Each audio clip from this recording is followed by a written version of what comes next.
I think fans are more nervous in games like these than the players, because it's in the players' hands. They get to play. They get to work off their nervousness. And we've seen players the last 2 days. We were on the plane flight with them, and then we crossed paths in the hotel. Nobody has his head down. Nobody's chin is dragging on his chest. I mean, nobody likes to be in this situation, but they are. Now they have to accept it, and they have to move on. Now, if they put their tail between the legs and don't play well today, then their season will be over. But, I mean, how many 3-game winning streaks have the Yankees had? Now, in defense of the A's, they've won 17 straight games here at Network Associates Coliseum. They've won 31 out of their last 35 games. This is a great baseball team. So winning 3 in a row against the A's in situations like these, not going to be easy. But, again, it can be done. But the Yankees are going to have to get great pitching from Messina today, El Duque tomorrow, and then whomever on Monday. Either Clemens starts or Andy Pettit starts, but you know, on that Monday, everybody is going to be used. And the Yankees could kind of see it opening up for them, too. Cleveland's 1 win away from beating Seattle. 1 win away from upsetting a team that won 116 games. Now, the winner of this series, if the Indians end up winning that one, they have to win 1 out of the next 2, well, they have an easier path to the World Series than they thought they would have. The Yankees have had difficulty with Seattle all year, but they handled Cleveland very well. They beat Cleveland in the season series, but again, that is so much in the future that the Yankees have to win this game before they can even think about winning tomorrow's game, before they can think about winning Monday's game, before they can think about playing in the ALCS. So a lot of what-ifs happening for the Yankees, but it all starts tonight. Well, tonight's first pitch delivery brought to you by UPS, Ground Overnight International at myups.com. And here to deliver that first pitch as well as the play-by-play for the first 4, John Sterling. And a good evening, John. Well, Michael, good evening to you and everyone on the Yankees radio network. Here's Chuck Knobloch to lead it off. And the left-hander Zito deals high fastball, 1-0. 5-3. Knobloch is 3 for 8 in the series, and lifetime 0 for 4 against the lefty Barry Zito. Chavez in at third to guard against a bunt. The 1-0 is another fastball high, and the count 2-0. Zito fastball, changeup, and curve. It's late afternoon here in Oakland. It is 5 in the afternoon, and the sunshine is still out brilliantly. Here's the 2-0. There's a fast strike. 3 straight fastballs to Knobloch. And the count 2-1. Oakland outfield plays straight away for Knobloch. Yankees are dying for a run. Now the 2-1 swung on and pop foul straight back here. And the count 2-2.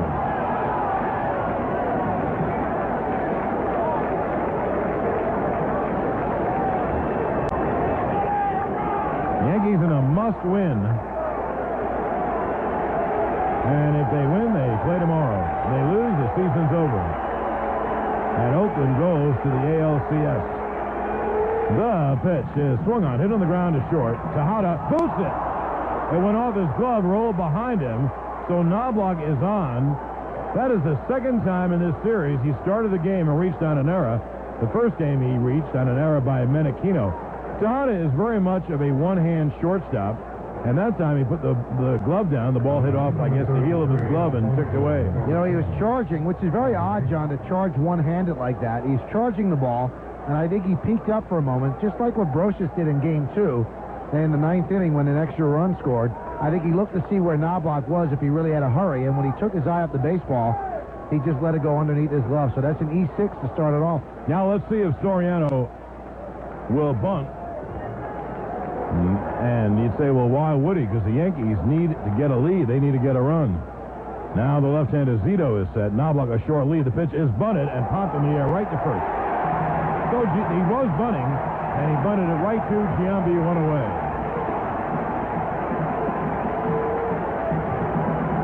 Well, you said that they were going to do that, and that's exactly what they did, although Soriano's not a great bunter. And he popped it up. So the thought was good, but the execution was not. Story was 2 for 7. in the series and 1 for 5 lifetime off Zito. Here's Jeter, who's been the Yankees' offensive star. He is 5 for 8 in the playoffs, and lifetime he's 4 for 9 with a home run off Barry Zito. 1 on, 1 out. So Soriano tried a bunt, and what he wanted to do was push the bunt past the mound, have a chance to beat it out, but he blooped it right in the air to Giambi, the easiest out Giambi will ever record. The pitch to Jeter, caught on a miss to change away, and the count 0-1.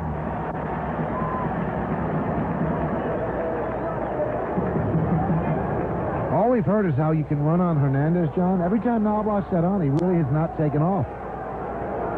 No, he stayed very close to the base, and he's staying close right now against the left-hander Zito. And Barry deals, swung on, and popped up to shallow right. Menachino out, Dye in, and Dye makes the catch. As Menachino got out of the way, 2 down. You know, normally I give you numbers on the pitcher so you can see how many hits they give up or, walks and all. But with Barry Zito, in the first half of the year, he was 6-7, an ERA 5.01. Give up 5 runs a game. In the second half of the year, which is much more important, because that's how he's pitching now, he was 11-1 and an ERA of 1.32. Boy, talk about all the offense in baseball. There wasn't a lot of offense when Barry Zito was pitching. In his last 13 starts, 11-1. So I'll give you his numbers overall at some point, but this is as hot a pitcher as there is in baseball. Bernie Williams takes a strike. Fastball to knees on the outside, and Hernandez trots out the mound. Overall, Zito 17-8, an ERA 3.49. 35 games and starts, 214 innings, 184 hits. So 30 less hits than innings pitched, which is great. He walked 80. That's about 3.5 per 9 innings. He struck out 205, about a 2.5 to 1 ratio. The league at 230 off him with 18 home runs. And a throw to first, and Knobloch is back. He was standing on the base. Bernie is not having a great playoff. He is 1 for 8. At lifetime, he's 0 for 6 off Zito. Bernie's one contribution was beating out that double play ground ball in Game 1. Not allowed Tino Martinez to get a swing. He hit a 2-run home run off Messier. That'll be an 0-1 to Bernie. The pitch is caught on a missed breaking ball. The count 0-2. Bernie's hit was in the 9th inning off Jason Isringhausen, batting left-handed. He hit a ground ball toward third off the glove of Chavez for a double.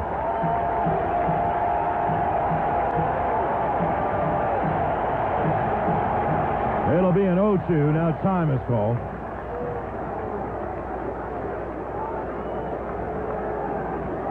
Well, they certainly have the home field advantage today, John. A very loud crowd. It is, and the stands here are way away from the field, but they're still making an awful lot of noise, a racket. Throw to first, and Knobloch is back. That must be called from the dugout because Knobloch was on the bag. St. Louis beat Arizona 4-1, 5th and final in Arizona tomorrow. Kurt Schilling against Matt Morris. Schilling beat Morris and the Cards 1-0 in the first game. Now Zito deals. Caught on a miss. Struck him out swinging. No runs, no hits, 1 error, 1 left. At the end of a half, Yankees nothing, and the A's coming to bat.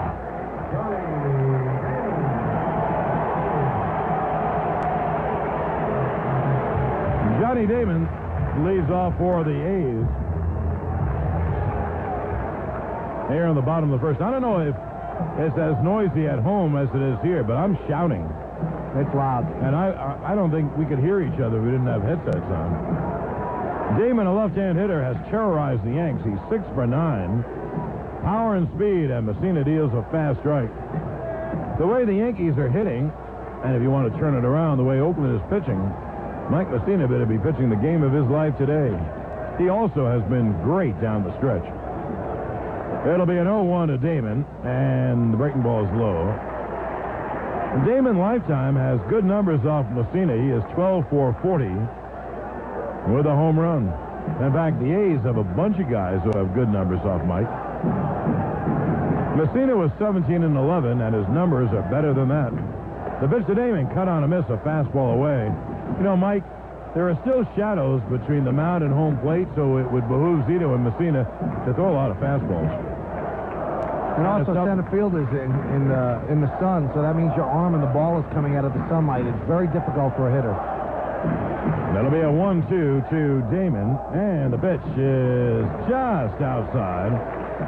And the count 2-2. It'll be Damon, Tejada, and Jason Giambi here in the bottom of the first. No score. Messina likes this mound. 8-4, 3.38 at Network Associates Coliseum. Now the 2-2. Rammed right to Tino on a hop.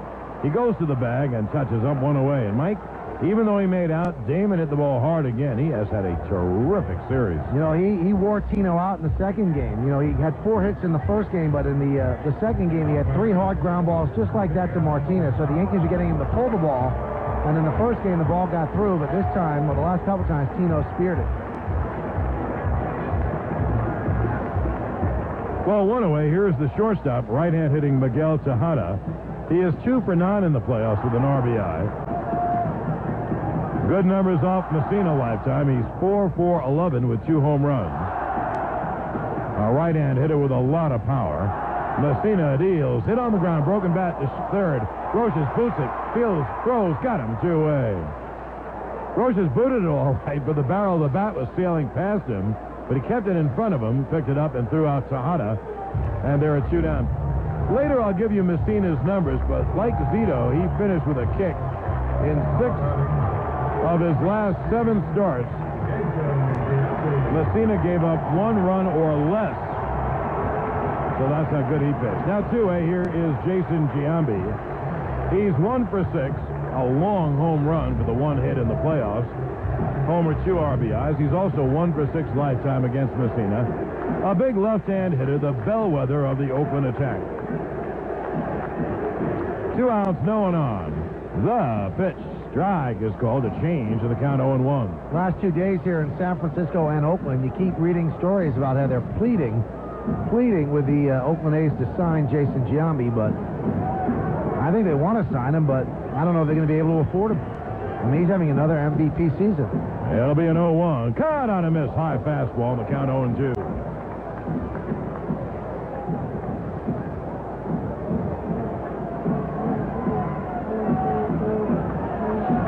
Giambi takes some time out of the box. The Yankees play him a couple of steps toward right. Bernie is deep in center. Spencer in the sun field in right field. Deep. And playing about straightaway right. Giambi hits the ball to all fields with power, obviously. It'll be an 0-2. Strike 3. Fastball outside corner.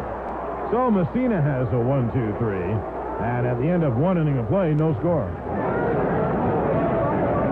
And that they do. Here's Tino, the only lefty hitter in the lineup. So lefty to lefty, Zito deals, and he hits him. Tino couldn't get out of the way. He unbuckles his ankle strap, a shin guard really, and walks to first. Well, when he was doing that, I thought he was looking at the mound. We're a long way, but you know, I would tell Tino, gee, you really think he's going to hit you to lead off an inning? I don't think so. So Tino gets hit by a pitch. Where did it hit him, Mike? We don't have a monitor in front of us. I think he got him the shoulder blade of the left arm, or the right arm. Yeah, it did. I just looked at it too. I think that's what annoyed Tino, was up and in. Yeah. However, I mean, Zito was just trying to pitch him inside. Here's Posada with a runner on, and the pitch is high, 1-0. Posada's 3 for 7 in the series. He had a very poor at bat in the 9th inning in Game 2 on Thursday. Yankees were down 2-0, 2 on and no one out, and Posada took a call, 3rd strike, looking breaking ball. The pitch is inside, and it's not a knock against Georgie, but it looked like he was trying to hit the ball out. You know, then the Yankees really needed a base hit. Posada is 0 for 8 lifetime off Zito. He's ahead on the count 2-0. Tino leads, no threat to go. And they play Posada straight away. Now the left-hander deals. God, on a miss on a high fastball. And the count 2-1. The Yankees are desperate for a lead. Not that if you get a 1-0 or 2-0 lead, that's the game, but just to play with a lead. 73 innings against the A's without a lead. 73 straight innings. The pitch is high, change. Count 3-1. You want to see something unusual, Mike? Terrence Long, who's in the shadows, the left fielder, is pulled over near the line. Now, this is a very big outfield, and you seldom see an outfielder play that close to the line. So he really thinks Posada can pull Zito.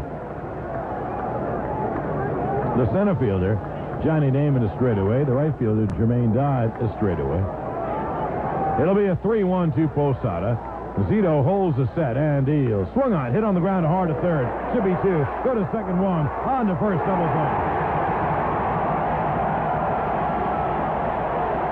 Not a good throw by Chavez, and Menachino had to come off the bag. He kept his foot on long enough to get the force, and then actually ran toward the pitcher's mound to get out of the way of Tino, and he was able to have all that time to do that because Posada's not fast. So 5-4-3 around the horn double play. You know, sometimes you don't get the breaks either. And Posada had a 3-1 pitch. He got the pitch he wanted. He hit it as hard as you could. He pulled it. What did he do? He hit it right to Chavez, who started an easy 5-4-3. Now here's Shane Spencer, and he takes a pitch low outside, but called a strike and a count 0-1. Spencer hasn't played yet this series. Zito deals, and the breaking ball's low. During the regular season, Shane at 258, 10 homers, 46 RBIs, and 143 lifetime off Barry Zito. So there are 2 outs and no one on. The 1-1 is changed low outside 2-1. Well, Mike, he got the pitch he wanted. He was up 3-1, and he hit it hard, but you can't guide the baseball. And he rammed it hard and right at Chavez to start an easy double play. It'll be a 2-1 from the left-hander, and Zito deals. Strike, fastball outside corner, 2-2. They're not complaining, John, but this is one series where the Yankees have not gotten the ball to fall in. They have not gotten the breaks. All the games they have in the past, but not this series. The 2-2, struck him out swinging change. No runs, no hits, no errors, and no one left. And at the end of an inning and a half, no score. Welcome back to Oakland. No scores. The A's come to bat here in the bottom half of the second inning against Mike Messina, who retired the side in order. In the Oakland first, Jermaine Dodd takes a breaking ball in the dirt. Coming your way tomorrow, Game 5 from Phoenix, Arizona, between the Cardinals and the Diamondbacks. Matt Morris and Curt Schilling will lock up.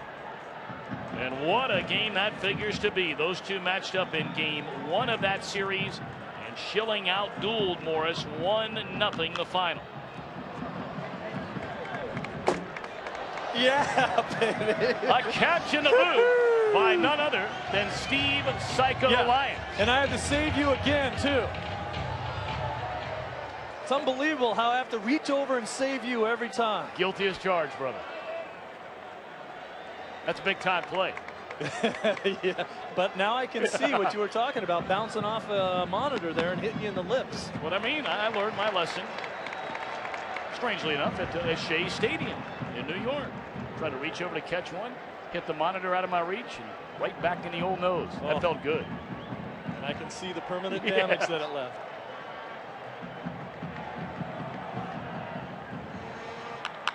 On the ground, Jeter plays a high hop, and a throw in time to get Jermaine Dodd. 1 away, 4 up and 4 down to start the game from Messina, which should come as no surprise. He has been, along with Zito, on top of his game over the second half of the season. I mean, both have been phenomenal. And he almost always is. He says you kind of go one of 2 ways after you get around 200 innings as a pitcher. And he says for him, it seems like he starts to get stronger and has more command of his pitches once he gets into that area. Now Chavez. And that one swung on and fouled back out of play. And some of you may be wondering, you've heard him called Chavez. And we asked him about it, and he said he doesn't really mind either way. He said, but his father has always pronounced the family name Chavez. So you always want to honor mom and dad. And Eric, we're going to do the same for your dad. Your dad says that's the way it is. That's the way it is.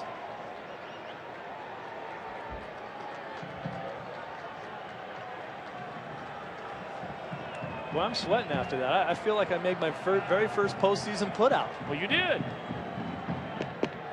Low and away. 1 ball and 2 strikes. I mean, I've been sitting up here with you for crying out loud for 22 weeks. You've been kicking them all over the league. Oh, but now, man, on the biggest stage, you come up with a point.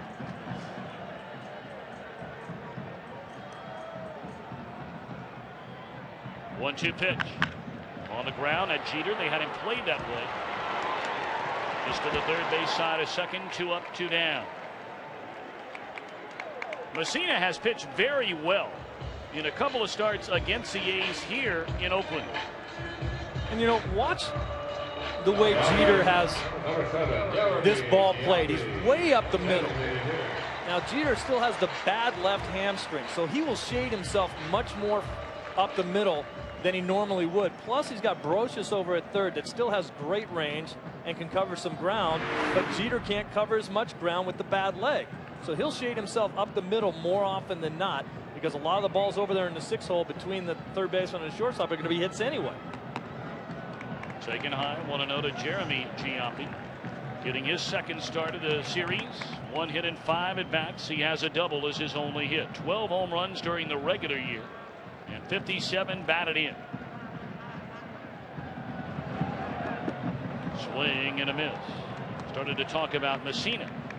His first start out here, he went 6 innings, allowed 3 earned runs. His last start here, he went 8 innings and never once pitched out of the stretch. Not one time. Allowed 2 hits, both of them solo home runs. In fact, they came by Tejada and Chavez.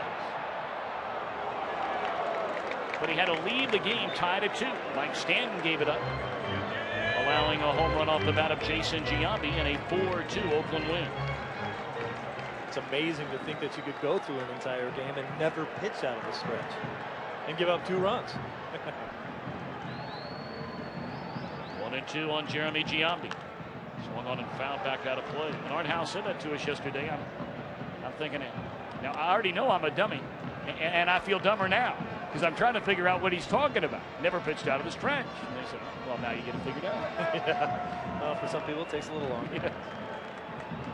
I'll tell you, though, Tom, in the games that we've seen, in the games we've watched on TV as well throughout these playoffs, we've seen classic ability of pitchers to be able to get inside on hitters. And everybody will tell you, every pitching coach around the league will tell you that if you cannot pitch inside, you can't pitch in the big leagues. If you can't get in there, there's another guy that knows how to get inside, Andy Pettitte. But some unbelievable ability to go in and bury guys in on their hands. Giambi rolls over one foul at the first base line. Can you ever remember very early in a postseason where there have been as many great pitching performances as we have seen around baseball already? You know, they always say that once the playoffs roll around, the offensive numbers will go down because these teams are facing the best pitching staffs in the game at that point in time. But the pitching duels that we've had, and I truly believe that the lack of offensive numbers we've seen, you know, with disregard to the Cleveland game today, but the lack of offensive we've seen has been because of tremendous pitching, not anemic offense. 2-2 again on Giambi. And the breaking ball stays high and away. 3-2. A good at bat here by Jeremy Giambi. By far the best of any Oakland hitter. And what a patient bunch this Oakland team has been the last 2 years.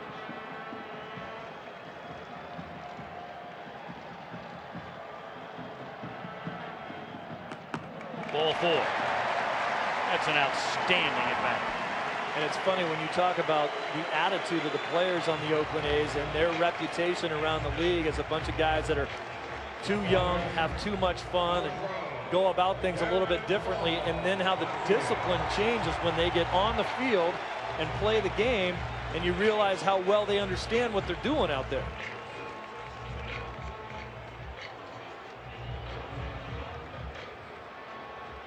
Messina only walked a little more than 1 batter per 9 innings. Had the second best control amongst all American League pitchers. So a rare walk indeed. And here's Terrence Long. In there a strike. Long homer twice in game 1. He's 4 of 8 in the series.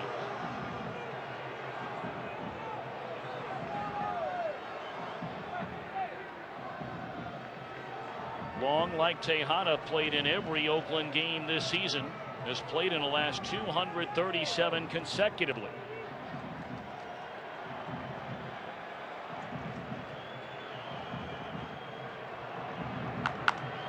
High drive down the right field line towards the corner. It's Spencer, and that ball is out of play.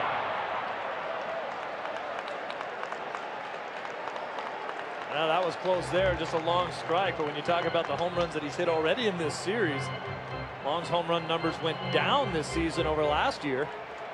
You can't just throw one in his wheelhouse and not think that he's going to take a hack at it. Saw Roger Clemens there. Joe Torre did not give good news before the ball game today as to what might be the availability of Clemens should we get to Game 5. More on that later.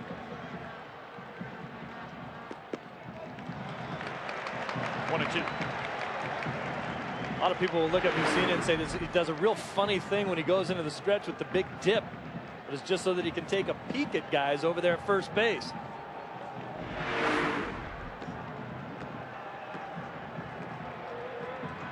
You see him bend way over into the stretch, but what he's really doing is trying to get a better peek at the guy at first base so that he doesn't have to get into the top of his motion, standing there with the pause, and then have to peek over and see what the guy's doing. He likes to get a better look and have a feel for what the guy's doing on first base right there before he gets to that point. Swing and a miss, and the inning is over. Second strikeout of the game for Mussina. We go to the third, no score. His team is down 0-2. We asked Joe Torre yesterday, what's the Yankee mindset coming into Game 3? We really can't be thinking too big here. You know, you can't allow yourself to say, oh my goodness, we can't afford to lose, or we have to win all 3 games that are left in this thing, and because then it becomes a little, you know, awesome. So you really have to think in terms of going out there and, you know, winning tomorrow, and just going and taking it one step at a time. Even at it a little bit longer, they need to win an inning at a time. So it's been so tough for them to be aggressive because they haven't jumped out to a lead in any of these games. We mentioned in the open, they haven't jumped out to a lead in 76 innings coming into this game against the Oakland A's. Randy Velarde, a surprise addition to the Yankees starting lineup here tonight. Good breaking ball in there by Zito, and it's 1-2. Velarde came back to the Yankees, where he left 4 years ago. Has only hit 152 since coming back, appearing in just 15 games. But a right-handed hitter against the lefty Zito.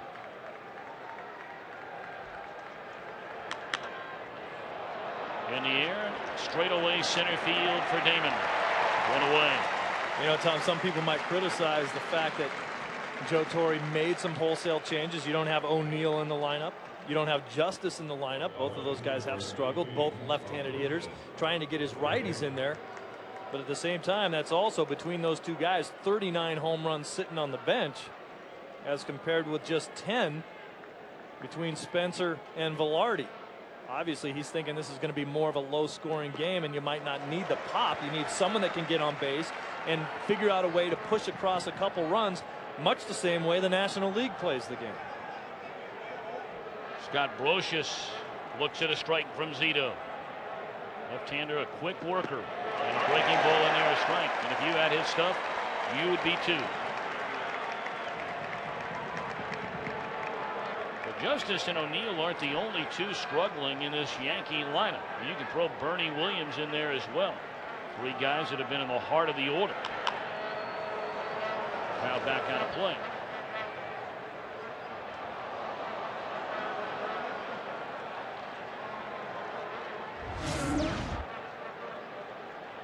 There are the 3 guys, and you look at the numbers.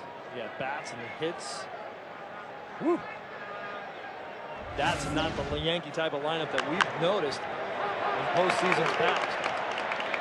In the air, Menachino leading off Giambi. 2 away.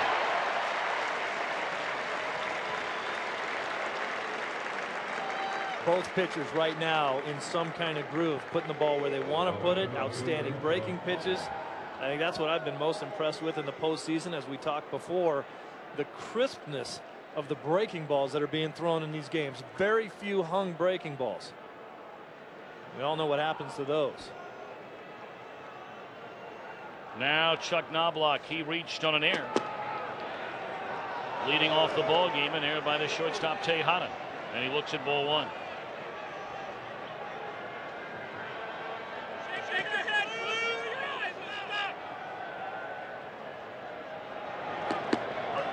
A ball and a strike.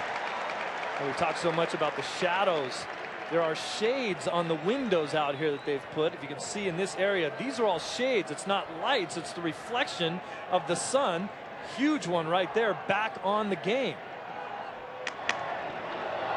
Wouldn't you think they'd change those by now? I think what they said is that most of those shades would be up during the game, but the problem is the people that are sitting in those luxury boxes have opened them only halfway up because that shades the sun from them. Here's the shade in here. The sun's hitting them directly in the eye, so that protects them from the sun a little bit. But it glares back onto the field. Now, it's not directly behind the pitcher, so you have some room out there where you can see, but you can look at Knobloch in his face. The angle of the glare shines right back towards home plate, so you might not be looking directly into it, but you are feeling the effects of it. Ooh, big breaking ball. Zito didn't get the call. Boy, when you see a ball that starts up over your head, and that one hung up there a little bit, maybe the only reason he didn't get the call, a little bit backdoor there, might have been off the plate a little bit, but we've seen that pitch start over Knobloch's head and end up at his ankles. By the changeup that sailed away from him there, and Knobloch works a count full. 2 down, nobody on, no score. Top of the third inning. Game 3 in this American League Division Series. If you're Knobloch right here, you look dead red, and if he throws you a breaking ball, you're gone. He did get a fastball, and he was tardy on it. Fair territory, Giambi. The first 1-2-3 inning in the game for Zito. Still no score. Mulder and Hudson went the first 2. Zito here in game 3. And they're hoping to paint the town green before tonight is over. Trying to sweep the defending champion New York Yankees. The 3-time world champion New York Yankees. Winners of 4 of the last 5 World Series titles. 0-1 to Ramon Hernandez. And quickly 0-2. Hernandez, 0 for 6 in the series, has drawn a walk, been hit by a pitch. And for a guy not known for his defense, he has played very good behind the plate in now 2 straight division series against the Yankees. Thrown out 3 of 5 would-be base stealers.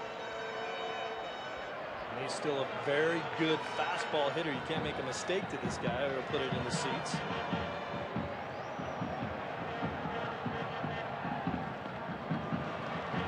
So he doesn't get a fastball. 1-2. You know, we talked so much about how young this pitching staff is. There's Mark Mulder chewing on what used to be a lollipop. These kids are like 14 years old when they're done pitching. They go back and eat candy.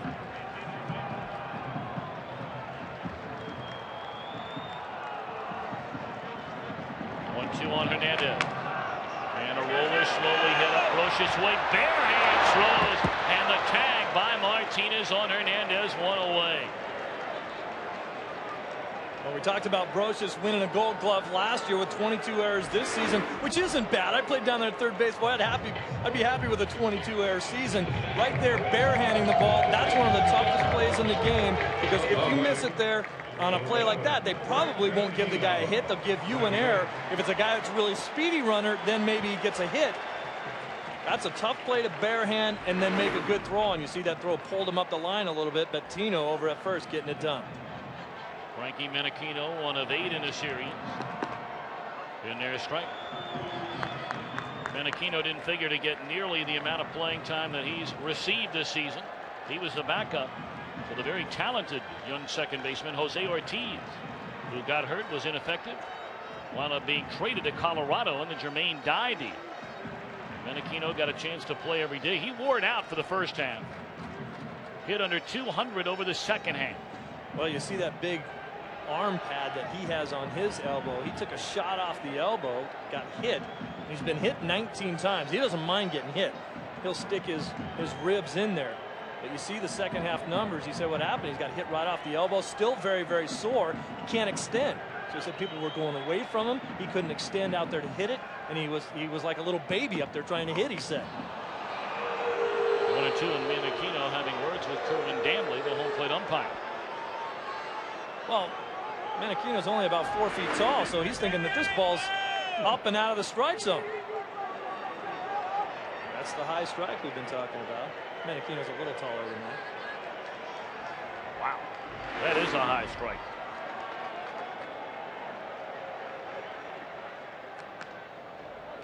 Of course, it'll stay there. Menachino from New York, from Brooklyn, went home when baseball shut down after the attack on the country. Kind of made a surprise visit, didn't tell anybody he was going home to Staten Island, and surprised some of his friends there, and wanted to make sure that everybody was okay. He was pumped to play the series in New York City. Breaking ball low and away. And we continue to send all our thoughts and prayers to all those brave men and women who are still going through the rubble at the World Trade Center. Haven't forgotten about those at the Pentagon either, or outside of Pennsylvania, and our fighting men and women overseas. In the air, right center field.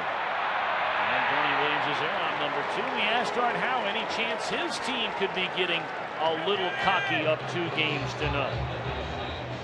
I don't think there's any chance of that. We learned a valuable lesson last year playing the Yankees. We won the first game, had the home field advantage, and that disappeared in a hurry. And I just had a talk with the guys. We're going to keep the pedal to the metal. We're going to have to keep playing as hard as we can play, because we don't want to give them a crack in the door. They're champions for a reason. Art Howe doing a tremendous job with this organization, and has ever since he took over. And he was in a situation when he took over this team in 1996. They were terrible, and there was no light at the end of the tunnel. And he built this franchise, he along with Billy Beane. There was starting to be a little light at the end of the tunnel with some younger talent coming up. Then there was some thoughts that maybe Art Howe would get fired. They decided to hang on to him, and what a blessing too, because he took them through the hard times, and he deserves to be around here to see what this organization has become. That's why he's generally smiling over there. He looks like he's smiling even when he isn't smiling. He just has that look about him. What a delightful guy to be around. Both these managers. I mean, 2 guys you'd love to have as your father-in-law. Well, Joe Torre, there's no question about the class that he has brought with him to the Yankee organization since he's been there. And Art Howe, I believe, just needs a little bit more time to develop that type of a reputation, because his team's a good team now. I mean, for so long, nobody cared about the Oakland A's. You didn't know what he was doing with this ball club. That man right there, Jason Giambi, pretty much runs the show, makes Art Howe's job a lot easier. 2 down, nobody on. 2-2 on Johnny Damon, who bounced out to Martinez his first time up. This one a grounder at Soriano. And the inning is over. 1, 2, 3 for Messina. We go to the 4th. No score in Oakland. The Yankees down 2 games to none in this best-of-5 series. Top half of the 4th inning. No score. In fact, we haven't had a base hit from either team. Barry Zito on the hill, a 17-game winner for Oakland. Mike Messina, a 17-game winner for the Yankees. And both have been outstanding through the first 3.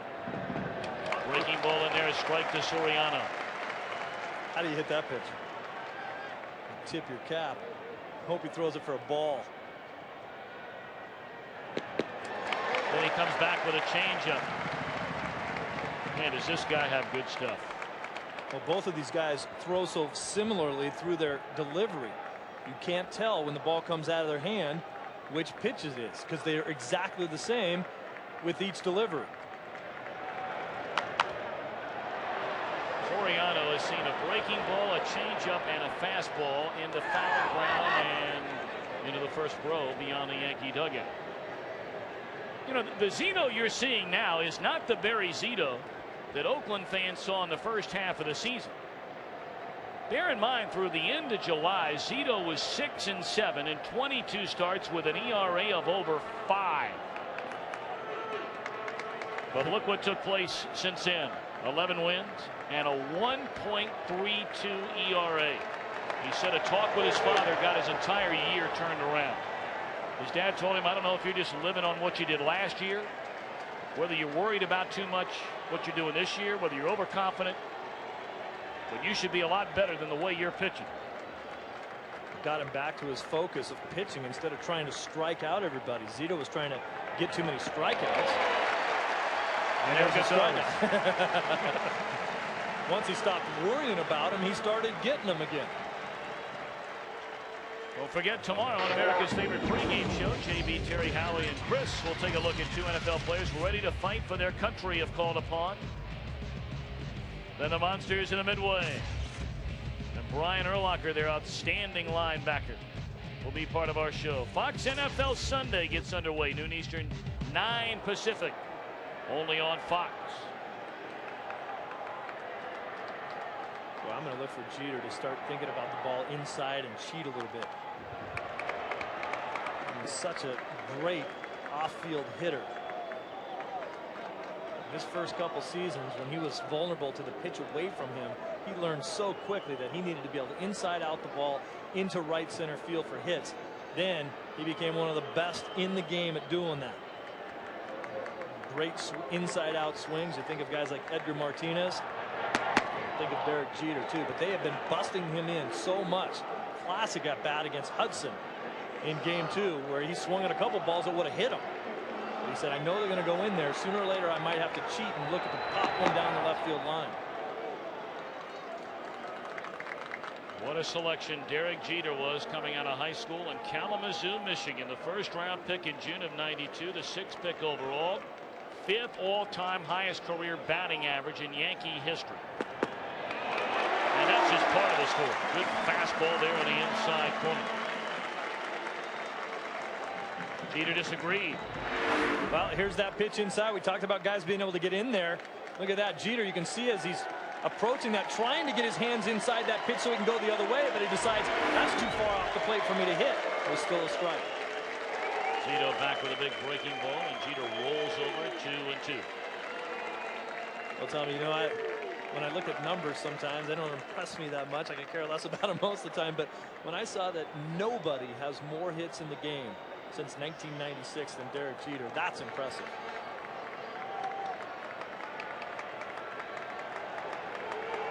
Two and two to Jeter. And a liner softly hit at second. And Aquino's there. They just continue to pound in on Jeter. And they're teasing him with balls away. You start early in the count, that ball away, fouls it off. Again away. Fastball down. Now we're going to start going in on your hands. There it is. He got the strike. In on the hands again. And now Jeter still wants to stay inside the ball, tries to go the other way with it. And it gets in off the fists of Jeter, and he doesn't have enough guts to get it out of the infield. Excellent, excellent pitching. Now Bernie Williams. He takes 9 away, ball 1. You know, I looked at that last pitch. It didn't look as far in as some of the ones that Hudson was throwing the other night. Did Jeter almost jam himself there, Steve? Only because, you know, his philosophy of the way he wants to try to go the other way. That's what's made him so successful. Sometimes it's hard to get inside that ball. You're trying to pull your hands inside, drag the bat head through the zone, and you can naturally jam yourself a little bit more often. That's why I said when Jeter was talking to me yesterday, he said, sooner or later, I might have to look at that pitch and look to pull it. Well, he did that on the pitch before. Then he went back to his philosophy and said, I got to get a base hit somehow here. There's a roller up to third, charging hard. Chavez throws backhanded to end the inning. They believe Chavez deserves a Gold Glove for his work at third base this season. After 3.5, pitching reigning supreme in Oakland. Bottom of the fourth inning, Miguel Tejada to lead things off for the A's against Mike Messina, and it's ball one down and in. Tejada bounced out to the third baseman Brocious, his only time up.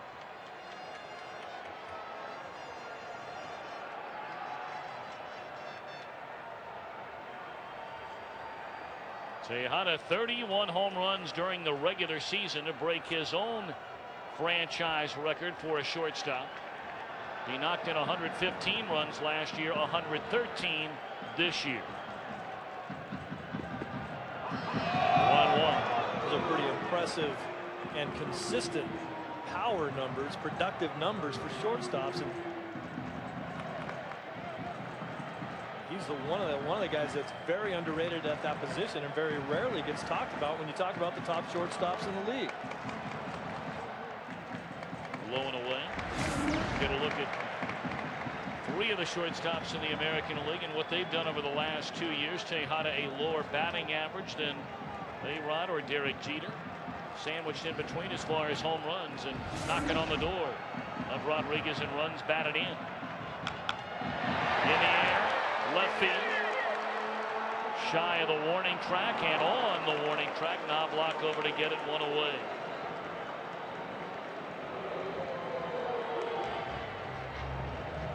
Tejada right there knows that he just missed that one. That's the kind of at bat you have when you have some power.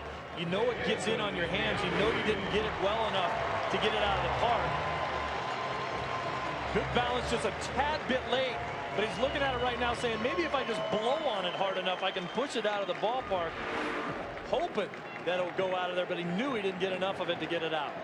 Now Jason Giambi struck out on 3 pitches against Messina ending the first inning. And the fastball is high. Up and down the Oakland batting order. Players with very good career numbers against Messina. Not the case for Jason Giambi. We asked Messina about it yesterday. He said, I had no idea. I don't know if I believe in that. Yeah. He said, I don't know what his numbers are against me. I think he does. I also think that Messina is one of those guys that really pitches to his strengths rather than the other guy's weaknesses, though, too. He knows what he has to do. He knows what he can do. I don't know that he really notices the next hitter that comes to the plate as much as he knows what he wants to do with each guy when he gets there. And you may be asking, well, what are the numbers? 7 of 33 is Jason Giambi against Messina. Has never homered against the former Oriole turned New York Yankee.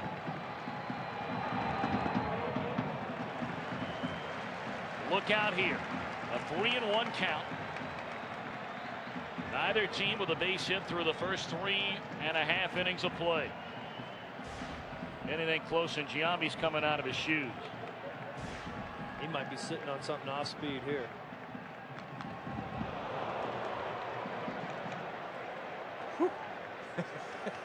I can feel the wind back here after that cut. Talked to Giambi yesterday and he said, you know, my conversations with Barry Bonds, he said, we're very much the same with the way we get pitched to in the lineup. He says, if I miss the one mistake during an at-bat that I can hit, I'm in trouble because they'll either walk me or else it gets very tough. They start throwing stuff in the dirt to me when I get 2 strikes. There's a base hit into center field by Giambi, the first hit for either team in the game tonight. Right now, let's go back to our studios in Los Angeles. Here's Jeannie Zelasco. Well, Tom, like the Yankees, the Cardinals were also on the brink of elimination today, using the long ball to fight off the Diamondbacks. Bottom 2, Jim Edmonds with a home run on Friday. Another one today. Bottom 3, Fernando Vina follows the lead.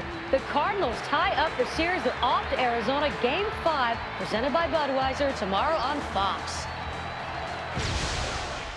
We'll look forward to that one. Curt Schilling against Matt Morris. Schilling outdueled Morris in game 1, winning 1-0. Here's Jermaine Dye with 1 on and 1 out, and Dye a base hit into left field. Giambi advances on to second, and here come the A's. 2 on and only 1 out.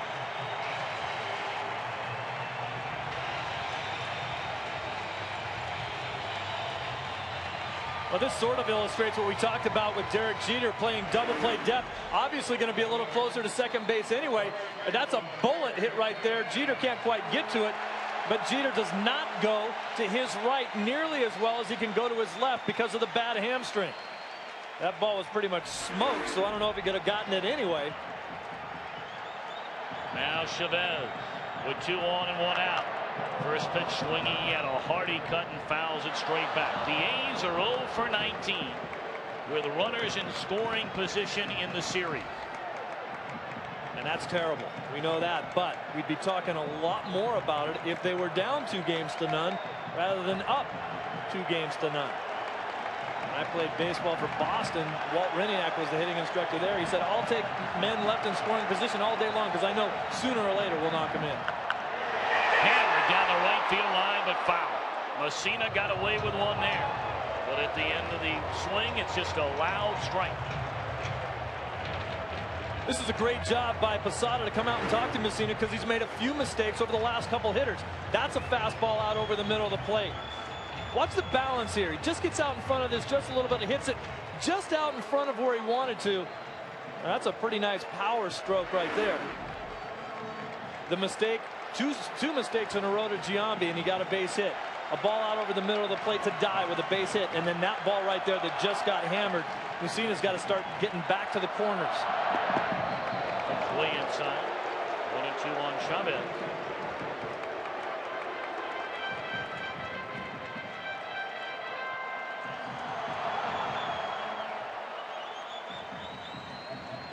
The A's have had runners all over the bases in this series, but still without a hit with runners in scoring position. 0 for 19.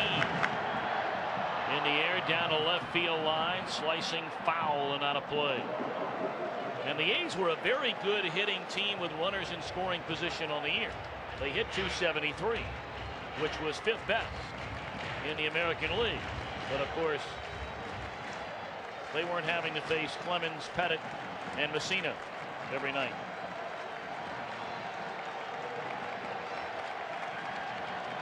This A's organization was willing to give Chavez a lot of time to mature as a hitter. They always knew he could catch the ball.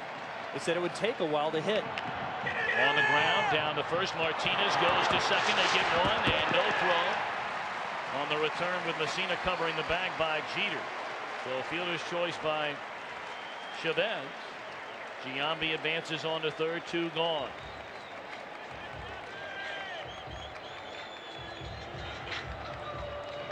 Chavez is a guy whose numbers have improved every season. Power numbers, RBIs, and average, all of them up each of his 3 seasons. The 30 home runs this season. He's getting to be the type of hitter that they hoped he could, but much quicker than they thought he would.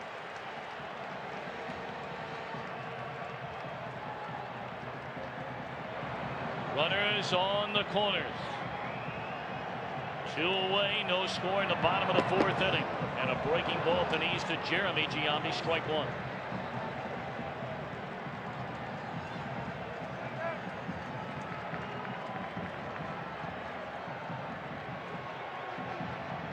Jeremy trying to knock in his brother Jason, who leads down at third. Over at first, it's Chavez. Look at these numbers. What they've done with the bases empty in this series, hitting 4 home runs, and what they've done with runners on base.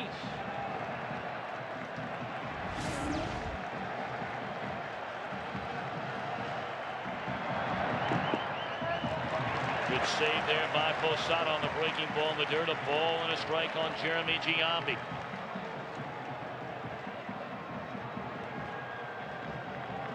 The A's trying to jump in front yet again. They have never fallen behind in the first 2 games of this series.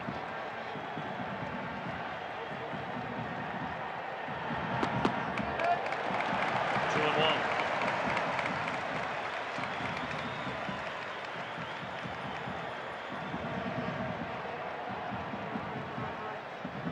Giambi trying to change that goose egg.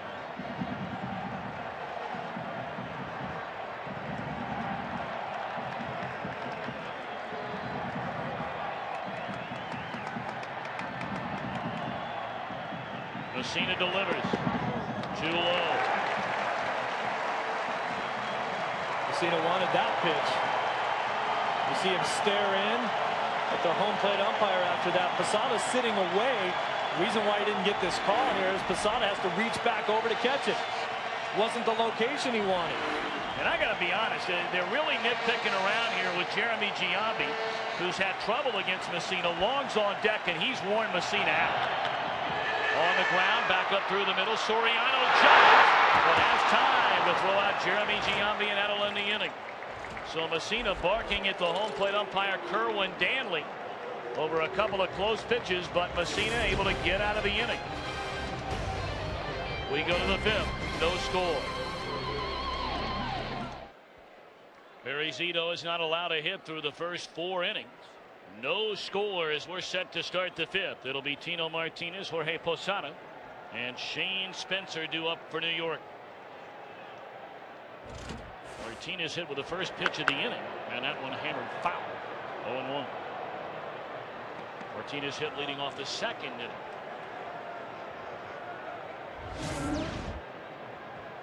It's been a big-time season for Martinez. 34 home runs, the 3rd time in his career he's hit 30 or more homers. 2nd time as a Yankee after a disappointing 2000 campaign, and many well aware that Martinez is a free agent at season's end. Well, I tell you, this guy's been a good player for the Yankees. I know they're all talking about Jason Giambi and whether or not maybe they'll go out and try to pursue him. I mean, that's all the talk, all the rumors and so forth, but Tino's been a pretty darn good player for a long time. Yes, he has been an excellent player, and in Tino's defense of where he plays next year, if the Yankees aren't offering the type of deal, I don't think they're going to offer him the type of deal that's going to want to make him stay here, even if they don't go out and get somebody else.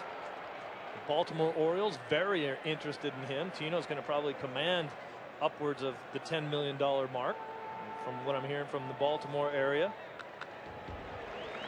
for 3 or 4 seasons.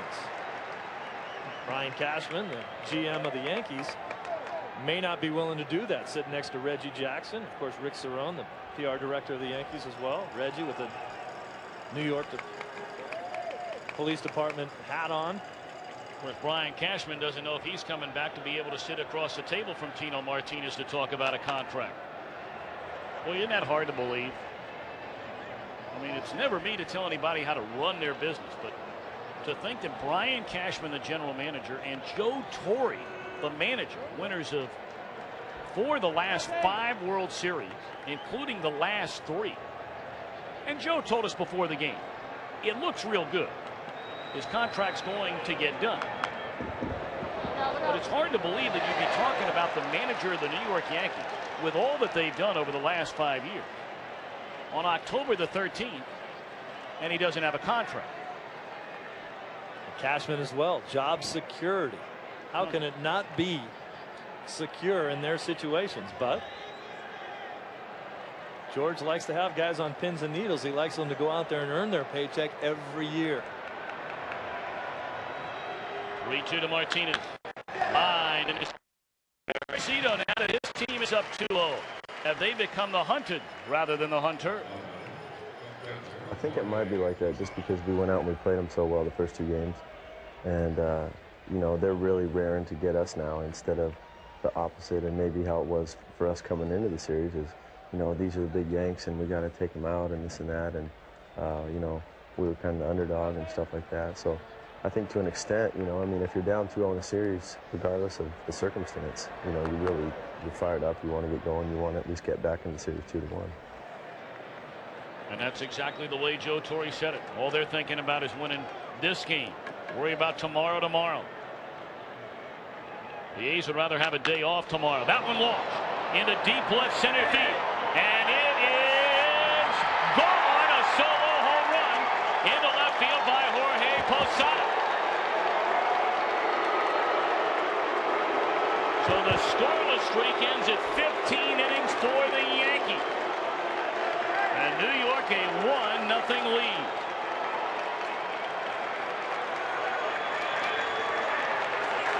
Well, Posada told me yesterday that he was going to do the same thing. He tried to look for one pitch and try to get the fastball on the inside part of the plate and hope that he'd miss out over the middle with it enough for him to get a good swing at one. Well, the Yankees have their first lead of the series, and this one's smoked down the left field line by Spencer. And he's on his way to second base with a one-out double. Well, all of a sudden, 3 hard-hit balls in the inning against Zito. The liner to center by Martinez, the homer by Posada, and now a double by Spencer. Well, here's the Posada home run that we talked about. Look at the location of this ball. Right down dead central. Posada has become, really a mainstay in this Yankee organization behind the plate after it took so long when Joe Girardi and he were splitting time out over the middle of the plate. Posada hit 22 home runs during the regular season. The first hit of the game, the first run of the game for the Yankees. That one lined into center field, and Damon's got it. Has to go into the air. Well, the Yankees not fooling around here in the 5th. They're hacking early, hacking often, and hitting it right on the screws. Well, you get to the point in the game when a guy will start to make an adjustment on what you're doing as far as the pitcher is concerned, and the pitcher has to make another adjustment back. And if you fall into patterns and guys start thinking that they're going to see the same pitch in certain situations, then you have to change your pattern as a pitcher. Now Brocious with 2 down. Spencer in scoring position. Fastball to knees on the outside corner. The Yankees obviously have not done much offensively. Only 1 of 12 with runners in scoring position in the series.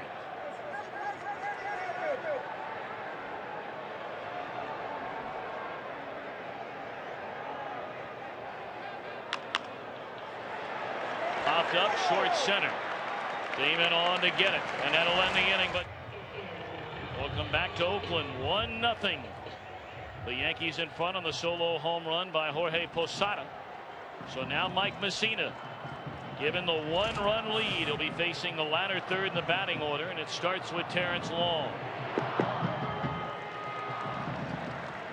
Long homered twice in the A's Game 1 win.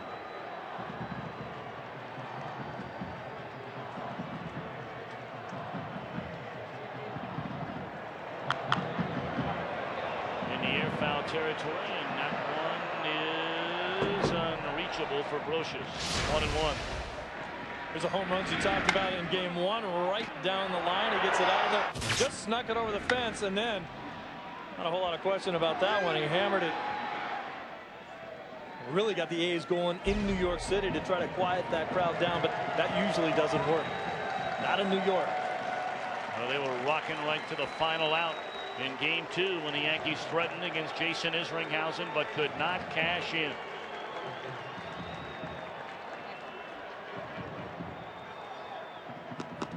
Two and one. Remember last year Terrence Long was the leadoff hitter on this ball club. 2 home run postseason games. You see Long right up there for the rest of the guys here in a A's uniform that did it. That man right there, Reggie Jackson, on the list as well. In the air down the left field line, coming on is Knobloch. Jeter going out, and Jeter runs it down in fair territory, 1 away.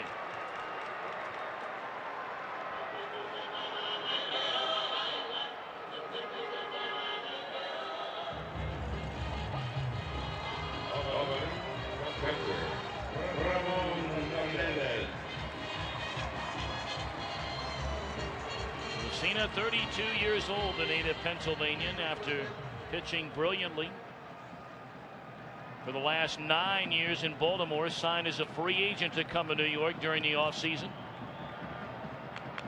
And Hernandez down a strike.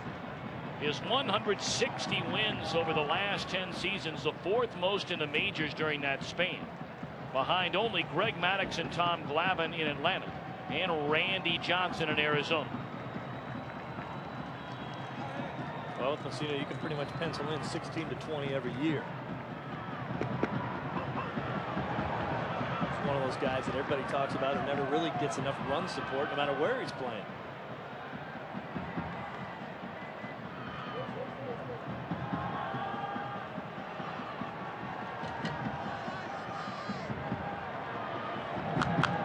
Crowd back out of play.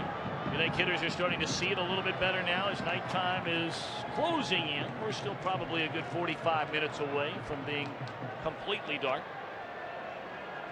Yeah, when you talk about when you play the game, certainly the darker it is outside, to let the lights take effect is the best situation. I know I would rather play at night than in the daytime, even though they say that the light only shines on the top half of the ball, so you really only see half of it. I thought it was tougher to see in the daytime with the glare and the brightness. Breaking ball, strike 3 at the knees, and Hernandez is gone looking. And we're taking a look at our MasterCard fan cam. Over 56,000 here in Oakland tonight.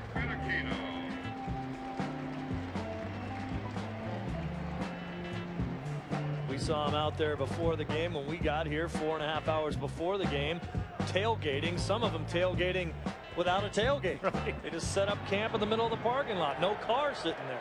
That's a good tunage.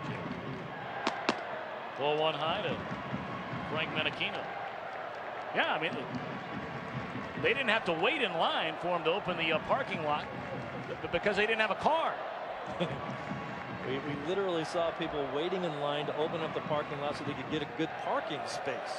Forget about the seat you're sitting in. Fouled out of play. Only 2 hits against Messina. And they came back-to-back in the 4th inning by Jason Giambi and Jermaine Dye. They're here every night.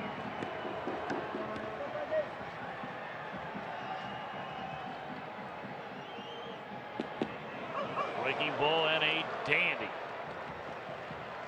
Messina throws that knuckle curve. He'll throw everything at you. Just watch where that thing starts and where it finishes.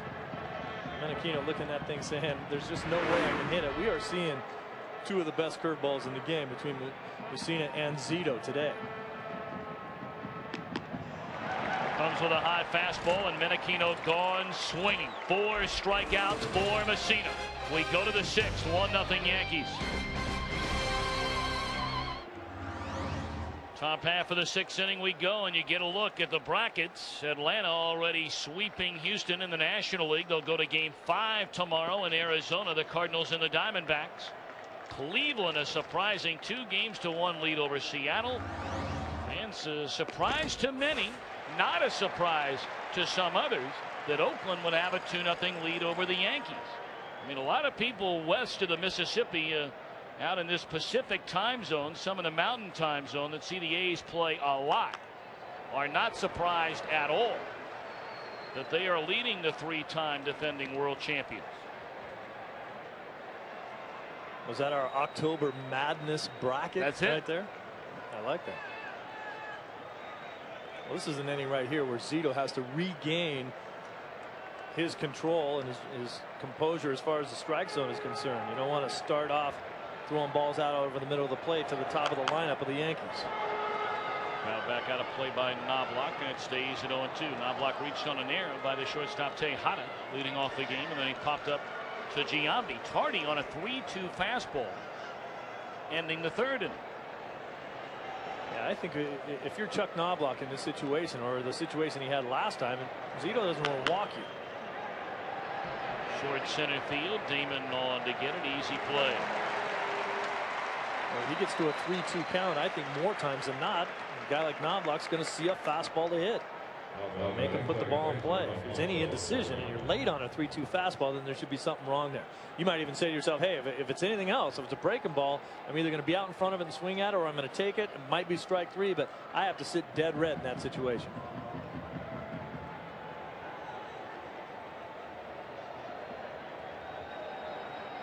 Soriano popped up to Giambi, trying to bunt in the 1st inning after Knobloch had reached safely on the Tejada error. And then Soriano struck out swinging in the 4th. Boy, what a fabulous looking young player Alfonso Soriano is. Stole 43 bases. That one popped up. Giambi again, 2 away.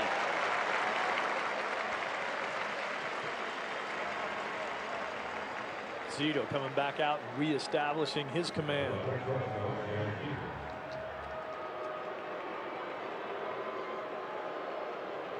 This is the guy that I think he should be very careful with. We talked about making adjustments. From what Jeter told me yesterday about with the way he's going to have to start approaching some of the at-bats, the way they're trying to get in on him. If he starts looking in, we all know that Jeter's got the kind of power to go out of the park to left field. Zito did a great job of mixing it up last time, going in and away. Started off away and then went back inside to Jeter. They start him away with a fastball. He was leaning out there a little bit. Strike one.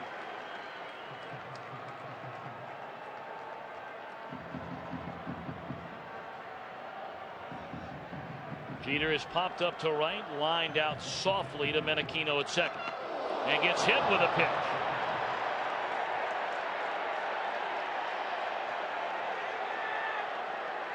Well, hopefully Jeter's going to be all right. That was a fastball that ran way in on him. Not sure where it got him. The hand, forearm, elbow. What do you think? I think it got him right off the hand. And Jeter looked lazy as far as trying to get out of the way on that ball. It looked like he almost said, okay, this ball's up, I'm going to take it. But watch, it doesn't look like he's really trying real hard to get out of the way. Lazy, kind of, let me just get out of the way. Didn't really jump back off of it. That ball just kind of, it's the kind of ball as a hitter you say, get off me. Listen to the way it sounds.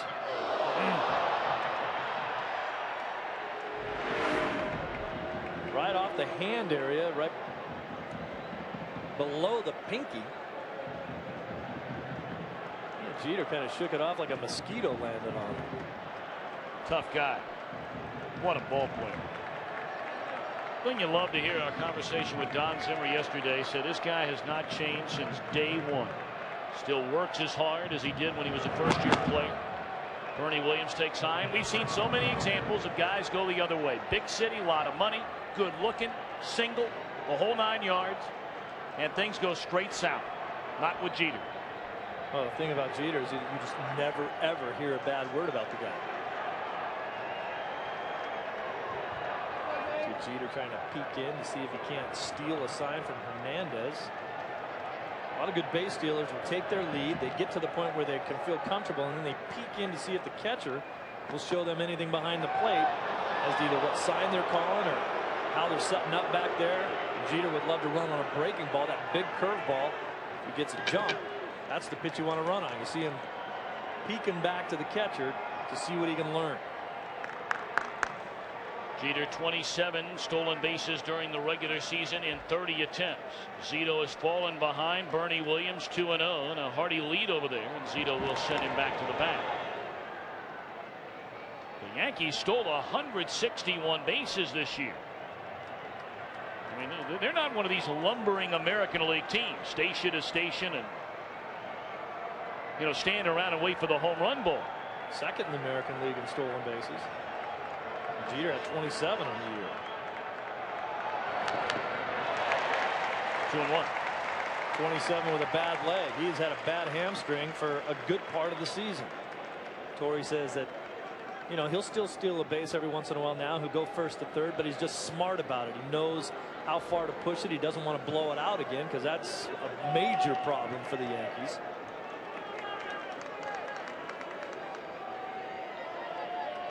Two and one to Bernie Williams, who struck out and grounded out to Chavez at third base.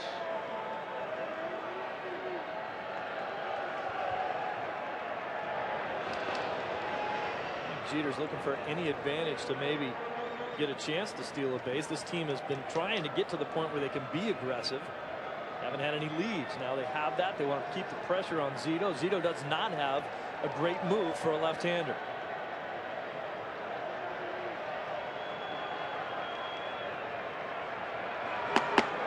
Fastball up, 3-1.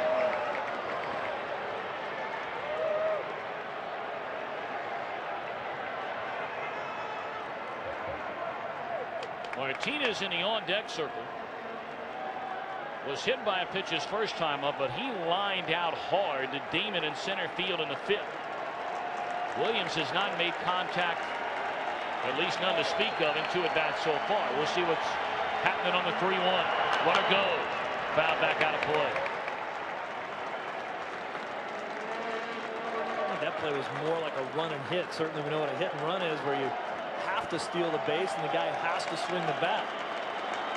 Run and hit situation to want the guy in motion if he can run, but the hitter does not have to swing the bat. If it's not a good pitch to hit, it ends up being ball 4 and you're out first. If you can take the chance, you see a good pitch to hit, put it in play, and then you got a lot of guys in motion there. 3-2 to Bernie Williams. Jeter will get started with a pitch.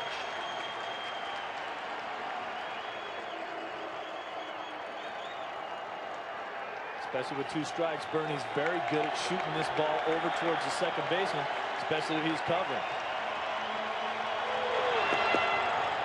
Good at bat by Williams, and he draws a walk. So Zito putting himself in big time trouble. He easily retired Knobloch and Soriano to begin the inning. Then he hit Jeter, and now he walks Williams, and here comes Tino.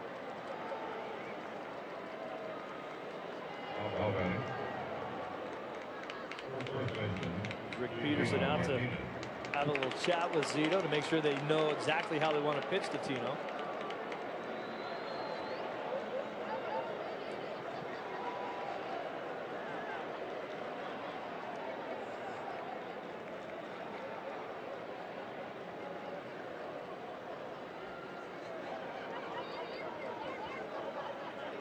Before the home run by Posada here tonight in the 5th inning, the Yankees had not scored since the 8th inning in Game 1.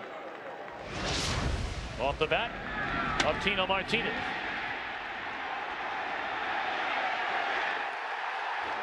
What a great year he had for this team, and as you mentioned earlier, I mean, for the run that they've had, and he's always been the mainstay at first base. 2 on, 2 out. Breaking ball and a beauty by Zito, strike 1. Well, this is no fun to hit when you're a left-hander. Big long arm curve. That ball looks like it's coming out from behind you somewhere. Can't hit what you don't see. A lot of times you say that about a fastball. Not in this case. 0-1. Another breaking ball, and just like that, Zito ahead, nothing in 2. Well, every at bat, every pitch becoming so critical now. Because the way these 2 pitchers are going tonight, you figure it's going to be very hard for somebody to score 3, 2 maybe. You fall behind 3-0, you could be in big time trouble if you're the A's. Huge at bat right here. Zito probably want to change his eye angle here. Throw a different pitch than the curve so he's not sitting on one. Blocked by Hernandez, who lost it momentarily, and neither runner will advance. It's a little bit different breaking ball there. Yeah, threw it away from him, but still a breaking ball. The fear is, as a pitcher, you throw me a couple breaking balls in a row, I keep seeing them. Maybe I fouled one off. I took the first one, I fouled the next one off. I keep seeing that. I get a better view at it. Maybe blow a fastball up and in or away from him, change the eye angle of the hitter, and then go back to the pitch that you don't think you can hit, which is the curveball. You keep throwing them up there. Of course, the opposite theory is you keep throwing them until the guy proves he can hit one, but now is not the time for him to hit one. Breaking ball is sweeping away from Martinez rather than the big yacker, as they call it in baseball circles. It comes right at Martinez and breaks over the heart of the plate.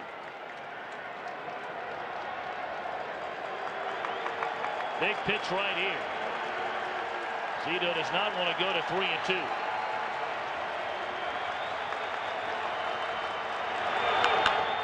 There was the big breaking ball. Grounded towards Giambi, inning over. 2 men left. The Yankees have stranded 4, but lead Zito and the A's with the top of the order coming up by a run. Welcome back to Oakland. Game 3 in this American League Division Series. The A's in front 2-0. The Yankees lead here tonight 1-0. Top of the order against Messina. Strike 1 to Johnny Damon. Could be a turning point type inning for the Oakland A's with the top of their order coming up. It's starting to get late in the game, but behind in this game 1-0. Need your leadoff hitter on base. Hard on a line drive by Brocious. He was playing in on the grass, and a rocket right to him, and he was able to hang on. Big play right there. A great reaction by Brocious. This ball hit a bullet. 1 step and a jump. A lot of times they talk about 1 step and a dive for a third baseman. pretty much figure out why he won the Gold Glove in 1999. Well, the Yankees making all the plays defensively so far here tonight. And now Tejada. Fastball high.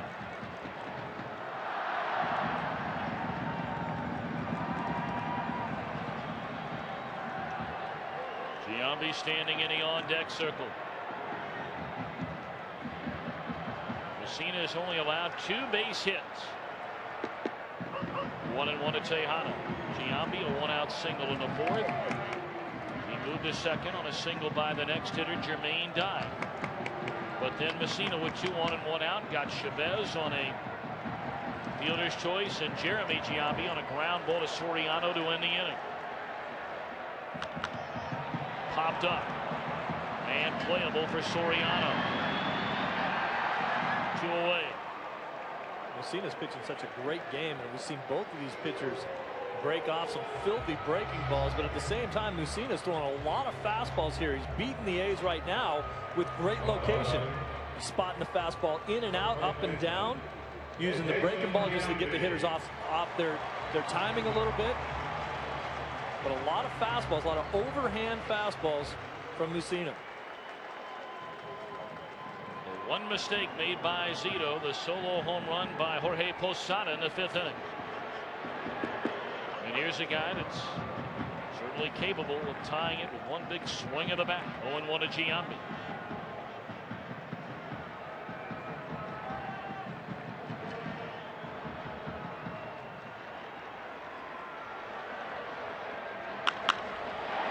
In the air, down to left field line, a long run for Knobloch, crossing, sliding into foul territory, and Knobloch got it. So Giambi retired to end the inning. We've played 6 in Oakland. You're watching Fox Sports, home of the 2001 World Series. We're back after a message from your local Fox station.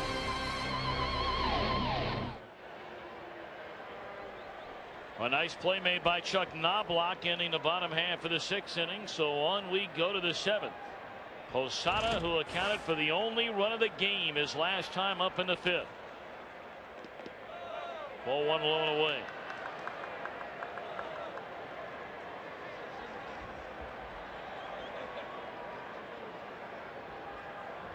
One run, 2 hits for the Yankees. No runs, 2 hits for Oakland. 2-0. Last inning is, or 5th inning. Posada's last at bat, the home run there. Zito knew that he left one out over the middle of the plate. Good hitters hit those balls a long way. 2-1.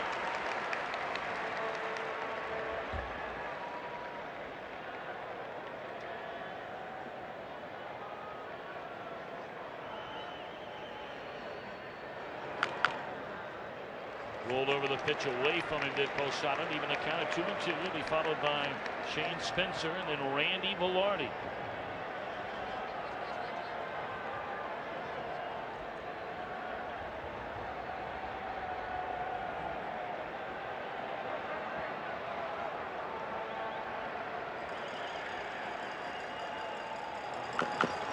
Breaking ball bounced off the plate up the first base line, but foul. Well, the wind beginning to kick up a little bit here in Oakland. Here's that play by Knobloch.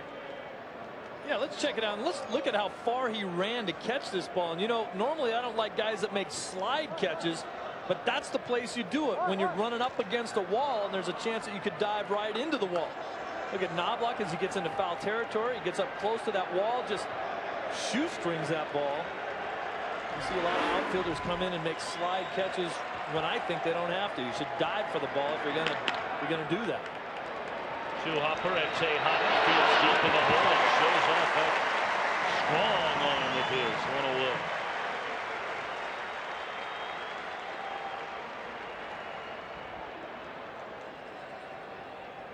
Well, why would a ball be easier to catch if you're diving than if you're sliding? It's just a more natural action to dive for the ball and catch it. Guys don't do it anymore because they're afraid of getting hurt. Afraid you might hurt your elbow or your shoulder when you're diving, so now they slide on balls. It's a much tougher play to make that way, and it's not as effective either. When you dive for the ball, you can reach much further to try to catch a sinking line drive than you can if you're sliding, because you're technically pulling yourself back away from the ball and catching the ball on your waist. High fastball, and Spencer went after it. 1-1. Doesn't hurt as bad when you slide and miss one, or if you dive and catch a ball, it doesn't hurt. If you dive and miss, it hurts a little bit more. Spencer struck out against Zito in the second inning, doubled down the left field line in the fifth, was stranded at second when the inning came to an end.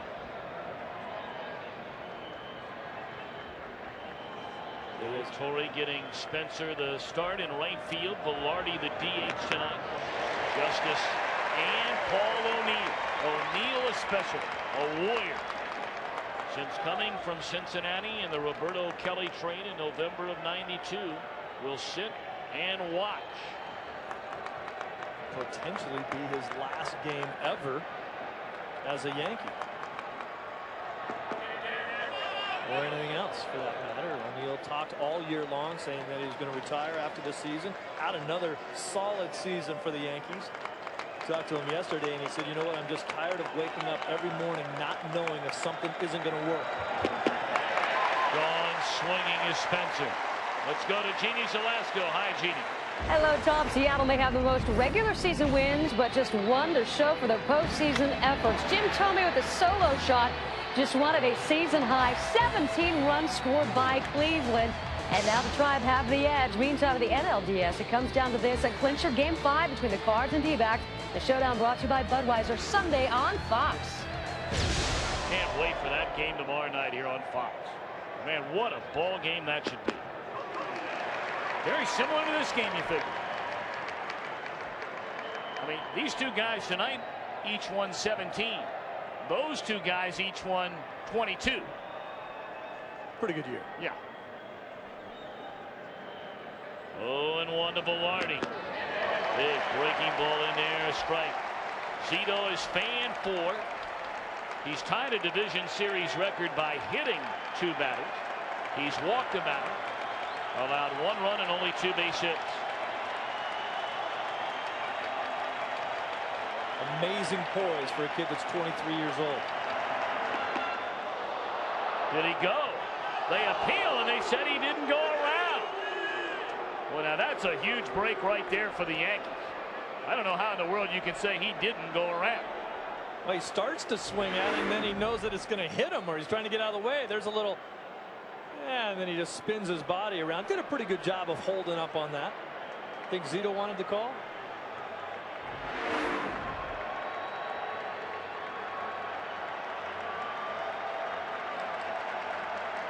1-2 on Velarde. And inside, of course, Zito and Velarde, teammates last season. Velarde did a solid job for this Oakland club at second base when healthy enough to play. Getting up there in age, too, still in excellent shape. Was hitting about 300 for Texas when they made the deal for him. Has not had a lot of success with the Yankees.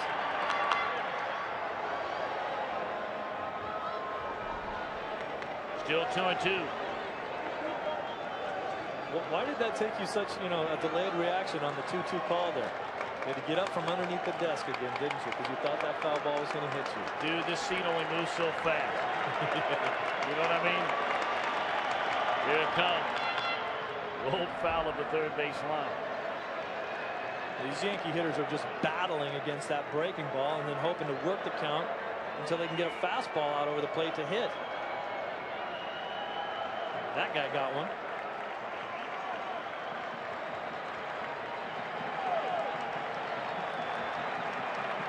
Again, a 2-2 to Velarde.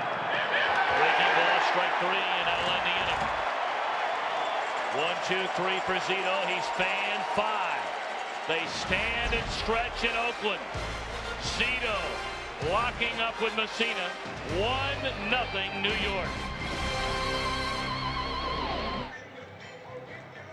Bottom half of the 7th inning, we go in Oakland. 1-0 Yankees in front. We look ahead to tomorrow and a couple of different scenarios. If the Yankees win here tonight on Fox Family beginning at 1 Eastern, 10 Pacific, Seattle at Cleveland, Game 4 from Jacobs Field. They're on Fox at 4 o'clock in the afternoon. Game 4 of this series between the Yankees and the A's, and we've told you St. Louis and Arizona for sure, no matter what, is going to be on at 7:30 Eastern, 4:30 Pacific, right here on Fox, presented by Budweiser. Now, if the A's pull off the 3-game sweep, we'll have a doubleheader on Fox. Seattle and Cleveland at 4. Arizona hosting St. Louis, 7:30 Eastern. Corey Lytle will get the ball, win, well, not win, but lose for the A's should they do so tonight. Lytle not much talked about in this A's rotation, but he had a solid year, and Orlando Hernandez, pronounced healthy enough by Joe Torre, and El Duque would be here tomorrow. Of course, Lytle will get the ball either way, because if the A's sweep this series, they're going to send Lytle to the Arizona Fall League to get a start in, just to stay fresh. Thanks for covering for me, Bigfoot. I appreciate it. Jermaine Dye to lead things off here in the Oakland 7th. Mike Messina. Hard to believe that he could be a number 3 starter for anybody. Guy, the ace his entire career in Baltimore, and he has pitched like a number 1 starter here tonight.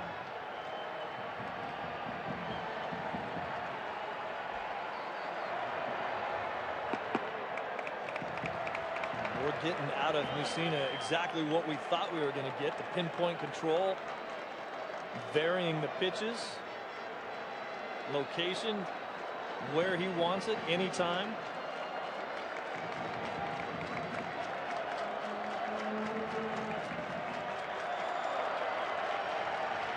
One to dive. Popped up. Behind the mound, Jeter tucks it away, 1 gone. Take a look at our game summary brought to you by Nissan. Both pitchers have been fabulous. Messina, 1 pitch better. Just unbelievable pitching that we've been seeing in the series and all throughout baseball in this playoffs. Posada with the big home run. Giambi and Dye 2 for 6.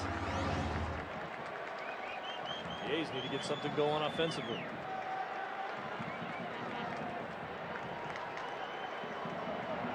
Chavez 0 for 2. Takes on the outside corner a strike. Chavez 1 of 11 in the series. He came up there with 2 on and 1 out in the 4th inning and bounced into a fielder's choice.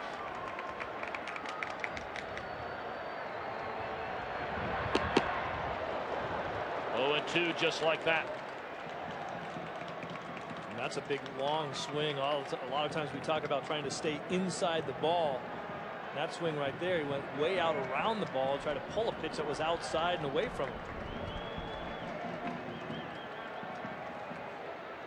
Now a lot of options for Messina. Left one out over the plate. Found straight back by Chavez. Messina's done a great job of keeping the hitters off balance, but the Oakland A's have not done a good job of what Giambi told me before against Messina. You have to hit his mistakes. Jermaine Dye saw a pitch in his at-bat right there that he should have hit harder and popped it up. That pitch right there was a good pitch to hit for Chavez. Still 0-2. Whereas Messina near perfect back on September the 2nd at Fenway Park. Came within 1 out of recording what would have been just the 16th perfect game in Major League history. Broken up by a 2-out pinch hit single off the bat of Carl Everett in the bottom of the 9th inning. Turned it over there on Chavez, and it's 1-2. When you think of Messina throwing a perfect game, the 2 thoughts don't enter your mind very often. Much the same way Roger Clemens often says that he doesn't think he'll throw a no-hitter, because both of these guys throw too many strikes. They're around the plate too much. They don't get up and in on guys. They don't waste time. So they figure they're going to give up some hits during the game. In the air, short left center field. Ernie Williams now coming in a few paces, 2 up, 2 down.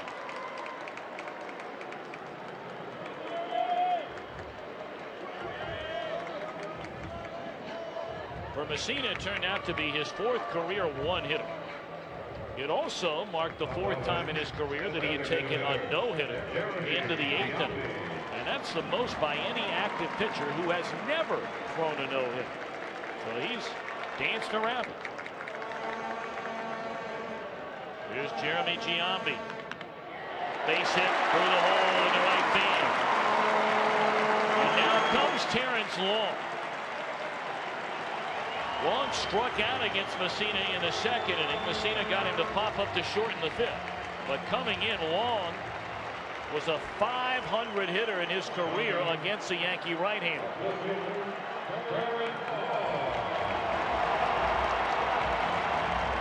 Well, one of the reasons is because Long's a pretty good fastball hitter. We talked a lot about tonight how Messina's throwing you the fastball. He's got the other pitches.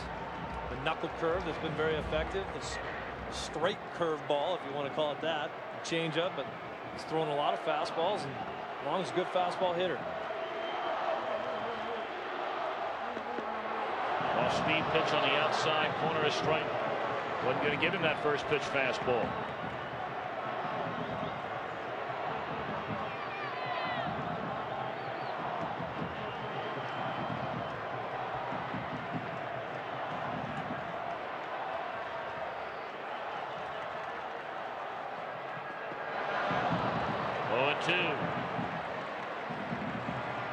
Talked earlier in the game about the ability of both of these teams maybe to manufacture runs, considering that the pitching matchup that we're seeing tonight, the pitching matchups that we've seen both in game 1 and game 2, not a lot of offense. Who could find a way to eke out a run? And that's why, I don't know about you, Steve, but it has not surprised me at all to see that the Yankees are much better in one-run decisions this year than Oakland. Fastball just off the corner. I mean, if Oakland gets involved further in the playoffs, should the A's advance? If they're in 1-1 games, tight games, I think they have a hard time winning games because they never play small ball, ever. In 1-run games this year, they're only 2 games over 500. The Yankees are 12 over. Now, of course, Seattle's maybe the best small ball team in baseball, at least among American League clubs, and they had an unbelievable year. But they can beat you that way. Oakland has never proven they can beat you that way. Seattle has a National League type style. Art Howe will look you dead in the eye and say, hey, we're an American League team. We're patient at the plate. We don't hit and run a lot. We don't steal a lot of bases because we want to make you work for your outs. We're not going to run into an out. In that situation, we want to make you throw a lot of pitches. And I don't think anybody should be fooled here. Cleveland can play some small ball on you, too. Yes, I mean, when you got guys like Vizquel and guys like Robbie Alomar and Kenny Lofton, I mean, there you get a look at the numbers. The Yankees, 12 games over 500 in 1-run affair. Well, you have Johnny Damon on this team that's going to steal you a lot of bases. There he is, but if he's not on base, he can't steal. Giambi on first base right now doesn't have a stolen base the entire season, so you're not going to run. You're not going to hit and run. You got to wait for a gapper. That is fair down the right field line. Giambi on his way to third, and they're going to wave him around. The throw misses a cutoff man. Shoulder to the plate. Out of the plate. Derek Jeter with one of the most unbelievable plays you will ever see by a shortstop. Both cutoff men were missed. Jeter coming down the line, fielded with his bare hand, a shovel to Posada, and Giambi is out. What an unbelievable play by Jeter.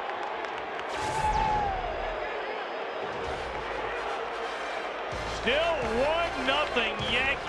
Wow.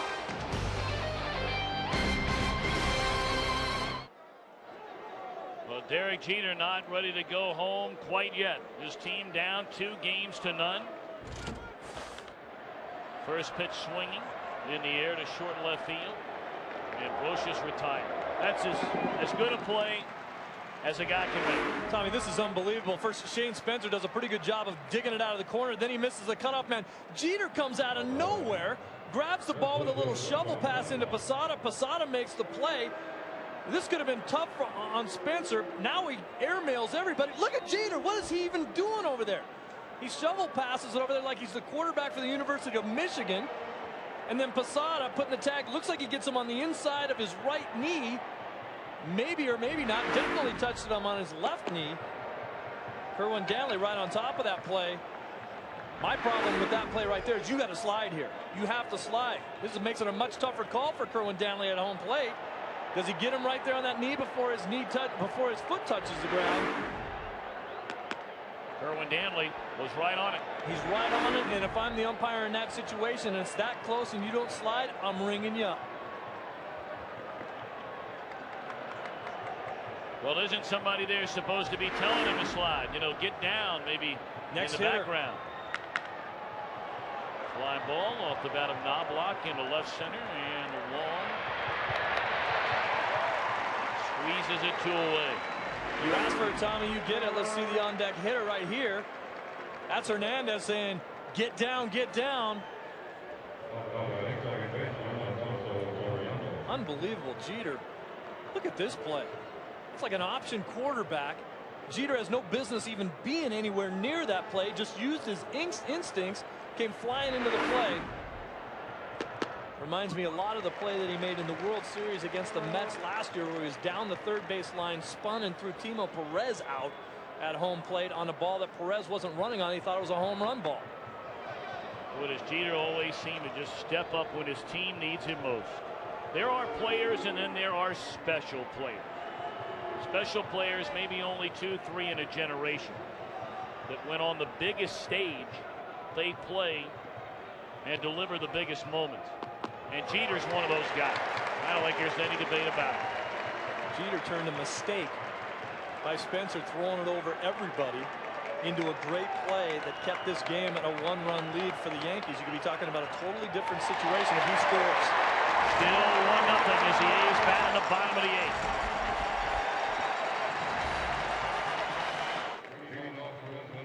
Oakland batting in the bottom of the 8th inning. Joe Torre told us if he had a lead late, he wouldn't be afraid to turn it over to Mariano Rivera for 2 innings. And why should he be?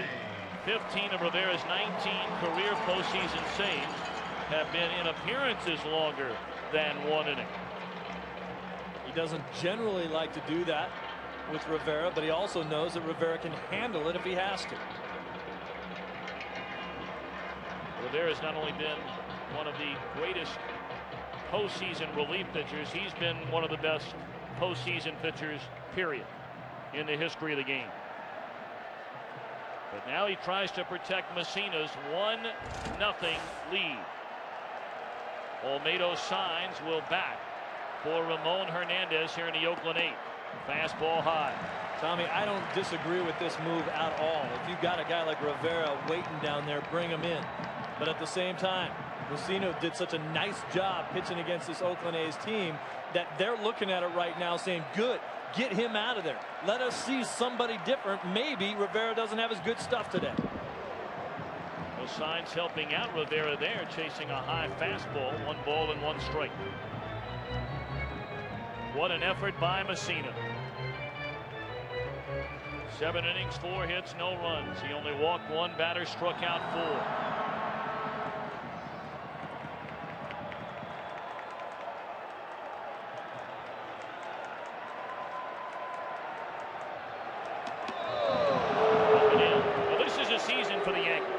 Down 2 games to 0. Joe Torre said we can't win 2 games in 1 game. We can't win all 3 games in 1 day. He said they're going to try and win inning by inning. And as you point out, who could blame him for giving the ball to Mariano Rivera with a 1-run lead in the 8th when you're trying to play another day. And you can tell Rivera a little out of whack. 3-1. I like that last pitch, up and into signs, no problem. Set up the other cutter. A lot of times he goes within a way with the cutter. Get a guy thinking up and in a little bit. And boy, there's a lot of people out there, a lot of pitchers in baseball that have tried to emulate Rivera's cutter and just can't get it done. Hardy on a 3-1 pitch is signed. That one at 94 miles per hour from Rivera.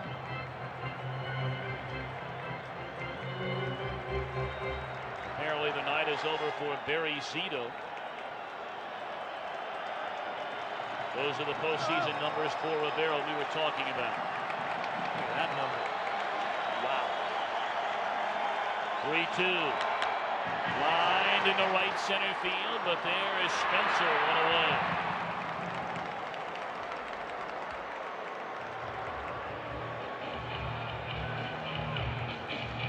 to remind you, go to MLB.com to bid on special autographed items and game used items currently up for auction to benefit the Disaster Relief Fund. Thank you for your help.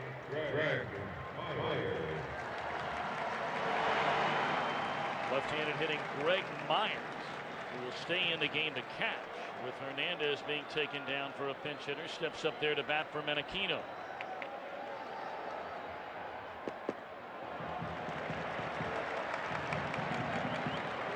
Myers is a guy who still has pretty good pop, good pickup for this team. Hernandez, a few days off, light a little fire under his play as well. 1-1 to Myers. So Mark Guthrie getting ready there. He'll come on apparently for Zito in the 9th inning.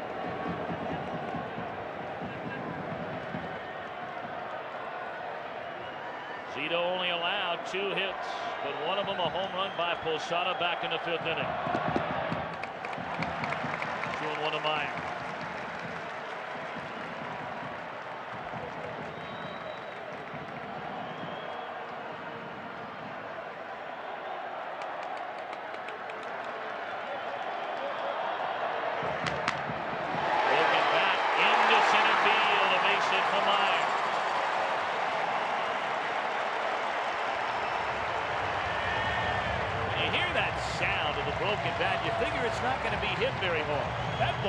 Pretty hard. That ball got in on his hands a little bit, but Myers pretty strong. He shot it right back up the middle. Plus, you hit it in an area where it's like nowhere's land there. Jeter trying hard up the middle to try to get it.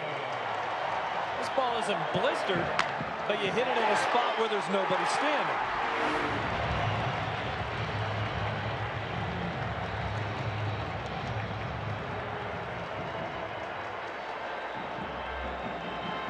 This is the area where it really hurts a team only carrying 2 catchers in the playoffs. No question about it, because as we talked about before, the ability to manufacture runs, the fact that when that ball was hit down the right field line last inning, you have Giambi running, no speed. Now you have Myers, a backup catcher, no speed. It's going to take a triple to score the guys. You don't have a guy that can you come in, pinch run for him, because you got no other catchers to go behind the plate. 0-1 to Johnny Damon, who's 0 for 3, lined out hard. Right at Brocious in the 6th inning. Damon just 2 for 13 in his career off of Rivera, but you expect almost everybody that walks to the plate has those kind of numbers against Rivera. Check swing, and did he go around? They appeal, yes, says Ron Culpo. No question about this one. This is an attempt at the ball, plus the body turning, the bat out in front of himself. It's a swing. So 0-2 to Damon. Myers a very short lead over at first. And the Yankees playing this no doubles infield defense. Of course, Martinez has to hold the runner on at first, but look at Brocious. I mean, if Rivera left anything out over the plate, it's easy for me to say, but Damon just put the bat on the ball. And that's what he tried to do last time, and Brocious made the great play.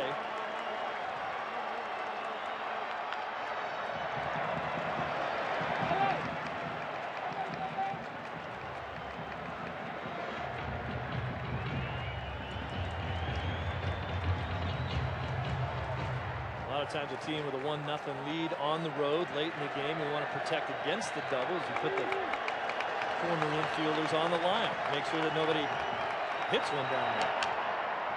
Popped up and playable for Tino Martinez in foul territory. 2 away in the Oakland 8th inning.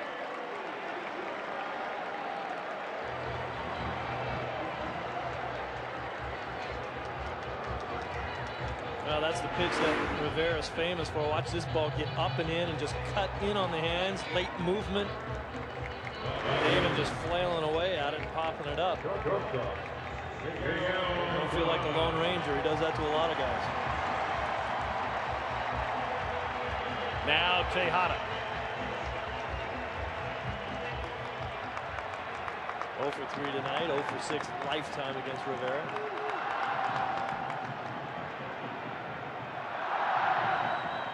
Two down, a man aboard. Tejada the go-ahead run at the plate. And he looks at ball one down low. And this is a man that Rivera is going to come after. Very little doubt about that. Tejada figures to get something good to hit with Giambi in the on-deck circle. That's what makes Tejada so scary with the 31 homers on the season. Cannot make a mistake out over to him. That's an unhittable fastball right there. That's sort of the opposite of a Greg Maddux fastball, who will start it inside on the lefties and let it tail back. That one, he started inside on Tejada, raised his hands, thought he might get hit with the pitch or have it be too far inside, and it just cuts over the inside part of the plate. 1-1 on Miguel Tejada. Swings and fouls it away. So now Rivera, a chance to silence the A's here in the 8th inning. You'll worry about Giambi in the 9th.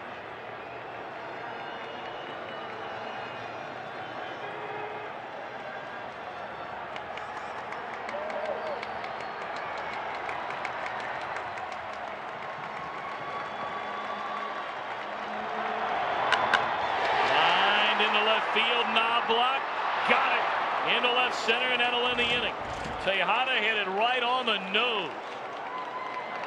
But the A's lead the tying man aboard. And the Yankees watching that rope off the bat of Tejada. All is right in that dugout. They're hoping for 3 more outs. End of 8, the Yankees in front of the Athletics, 1-0. Barry Zito only allowed 2 hits, struck out 6, walked a man, allowed the home run to Posada. And he'll give way to left-hander Mark Guthrie. Guthrie did a nice job for this team. Does give up a fair amount of hits. Doesn't walk that many guys. Keeps them in the ballgame. A couple of other changes. F.P. Santangelo takes over for Menachino at second. And an entirely new battery as Greg Myers remains in the game behind the plate. And Derek Jeter will lead it off for the Yankees.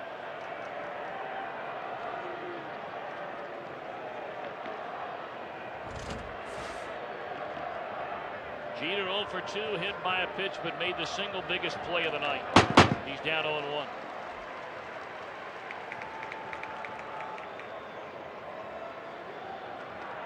In 1 fraction of a second, perhaps the difference between a season ender and a season continuum. I mean, if that run scores, you never know what happens after that. Plus, you still have a guy on second base at least, and the inning continues. I mean, we've seen Jeter make some great plays. We've seen him do it in the postseason as well. We mentioned the play in the World Series against the Mets last year when he threw the guy out at home plate. Timo Perez. In the air, straight away center field. But Tommy, the instincts involved in this one, just to have an eye for the ball, a nose for the ball. Here comes the throw from Spencer, and you look at the cutoff man, both Soriano and Tino way overthrown, and Jeter came from way over here to make that play, and then he just backhands it into Posada. You know, you just don't make that play. He has no business even being over there anywhere. You know, you always do a double cutoff. That's why Soriano and Tino are over there. Here he throws it over both of those guys' head. There's Tino right there trying to catch it, and Jeter comes from his position to make that play.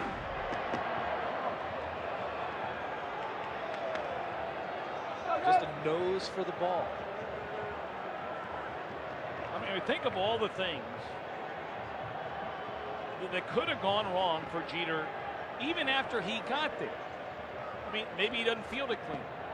Maybe his throw is 2 inches one way or the other to Posada on that shovel pass, that option pitch. And we're tied. But the guy makes the play. Did Michigan recruit him to play some football? Because, you know, that's a sweet little option play. Oh, Shimbeck would drop the ball if he didn't. There's a liner in the center. 2 away.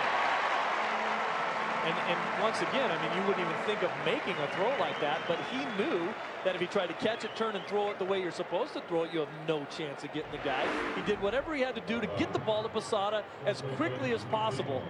Threw a strike, you get the out. It's unbelievable. It's an unbelievable play.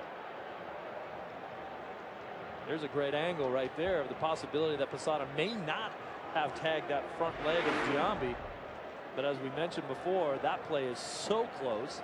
And if you're the home plate umpire, if you're not going to make it easier for me to make the call by sliding, you should be out. Inside of Tino Martinez, you figure Andy Pettitte is just down there getting loose in the Yankee bullpen. His day to throw in between starts. Pettitte may be forced to get the ball in Game 5 should this series go that far. Joe Torre said he just doesn't know physically if Roger Clemens would be ready after injuring the hamstring in Game 1. Clemens pitches with his legs.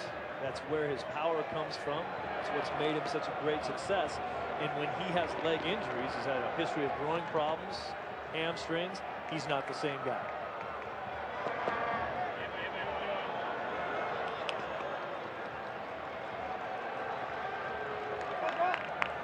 Of course, it always makes you wonder when you see a guy getting loose in the bullpen. I mean, would they consider bringing him in for a batter? Of course, if you do that, you've taken Rivera out of the game. You figure no way. But we saw Miguel Batista, for example, come in and pitch Game 2 in Arizona against St. Louis in the playoffs. And then Batista started Game 3 and was terrific last night.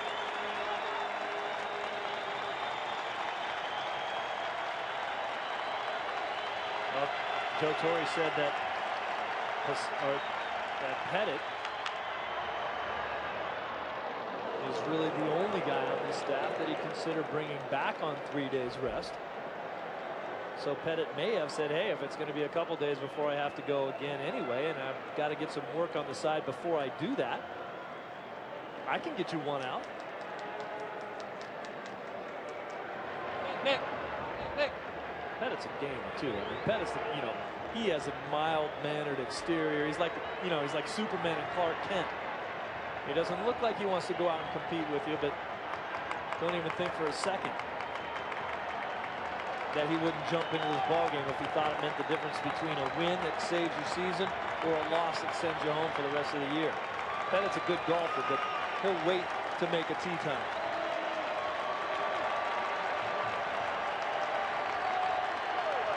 To Tino Martinez. Swing and a miss. The ball gets away from Myers. He picks it up, fires down.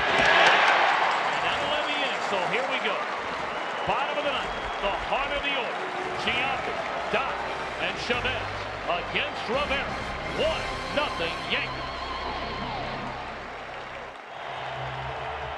Jason Giambi will lead things off for the Athletics. Home half of the ninth inning. 1-0 Yankees. Tommy, a lot of home run hitters will tell you that they don't really think about hitting home runs when they go to the plate. They try to hit the ball hard on a line somewhere and hope. Giambi's thinking about leaving the yard right now. Fastball up and in. The Yankees, who have not but one time before tonight faced an elimination game going back to the beginning of the 1998 postseason. That elimination game came last year in Game 5 and they won. Jam shot roller at Soriano, and he'll throw out Giambi. A huge out for Mariano Rivera to begin the bottom of the ninth inning.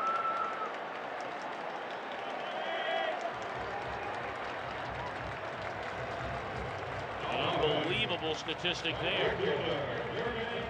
In the most unbelievable postseason team in the history of sports. And those are postseason numbers, not just regular season numbers. We're talking about when it absolutely counts. Now Jermaine Dye, 1 of 3 in the game. Fastball in the inside corner, a strike. I think sometimes people wonder exactly what a cutter is or how it reacts. The ball just moves a little bit, cuts in on the lefties like we just saw that happen to Jeter, and that pitch right there to Dye just cuts enough to catch the strike zone.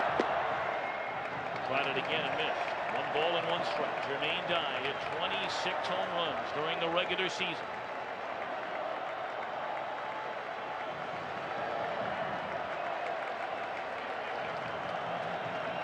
Andy Pettitte will sit and watch as Rivera tries to close it out into right center field, and Bernie Williams is not going to get it. It goes to the wall. Dye on his way to second base, and he'll stop there. with a one-out double.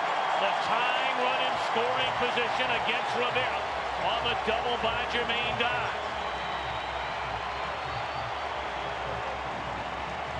Doing what he's done all year long since he got to the A's. Takes that cutter, tries to take it into the right center field gap.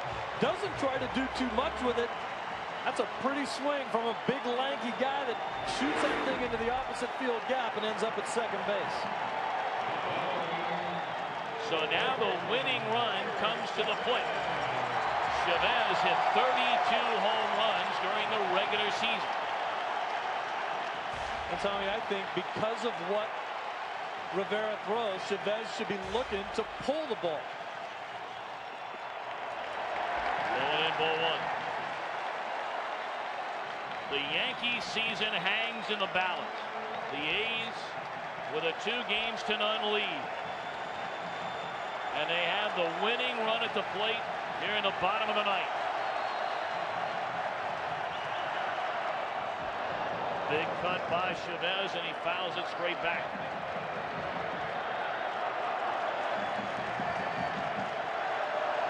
Chavez in tonight's ball game has just been coming around the pitches a little bit too much, not getting his hands inside the ball straight through the strike zone. The cutter will eat you up if you don't get out in front of that. Big cut right there. He turned it loose a little bit, but he's behind 1-2.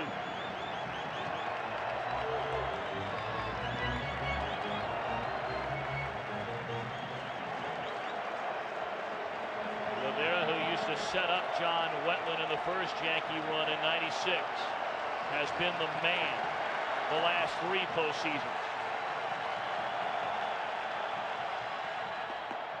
Struck him out. And Oakland down to its final out of the game. Now this is the 4-seam fastball, the one that he tries to get up in the zone and ride right past you. Pitch looks so good to hit, but you can't get up on top of it. Chavez 0 for 4 in the game, 1 for 13 in the series. Chavez showing a little bit of his inexperience as well in a situation like that when all you really need is a base hit to try to tie this ball game. I said go up there looking to pull the ball, but you don't have to go up there looking to pull it out of the yard. Get a base hit, that ties the game. Now Jeremy Giambi. And a flare, jam shot foul, 0-1 to Giambi, who's had a pretty good night at the plate. He walked in the second, grounded to second in the fourth, and singled into right, was thrown out at the plate when he tried to score from first on the double by Long in the seventh. Tying run at second base. 1-1 to Jeremy Giambi. Unbelievable consistency from the pitchers that we've seen in the ball game today. That pitch right there, people would say, well, it wasn't a strike, it was a ball. He threw the ball exactly where he wanted to. He didn't necessarily want a strike out of it. Ground ball right side. Soriano's got it, and the Yankees live to play another day. The 3-time defending world champions down 2-0. Never before in the history of baseball in a best-of-5 format has a team lost both games on its home turf and come back to win the series. But the Yankees still breathing. Mike Mussina was tremendous tonight. You got to give Knobloch a lot of credit for the 2 plays that he made out in the outfield. Derek Jeter, an unbelievable play to keep the score at 1-0 Yankees. And then Rivera shutting the door, as he's done so many times before. The Yankees got a total of 2 hits. The Posada home run, the difference in a 1-0 win. We'll be back.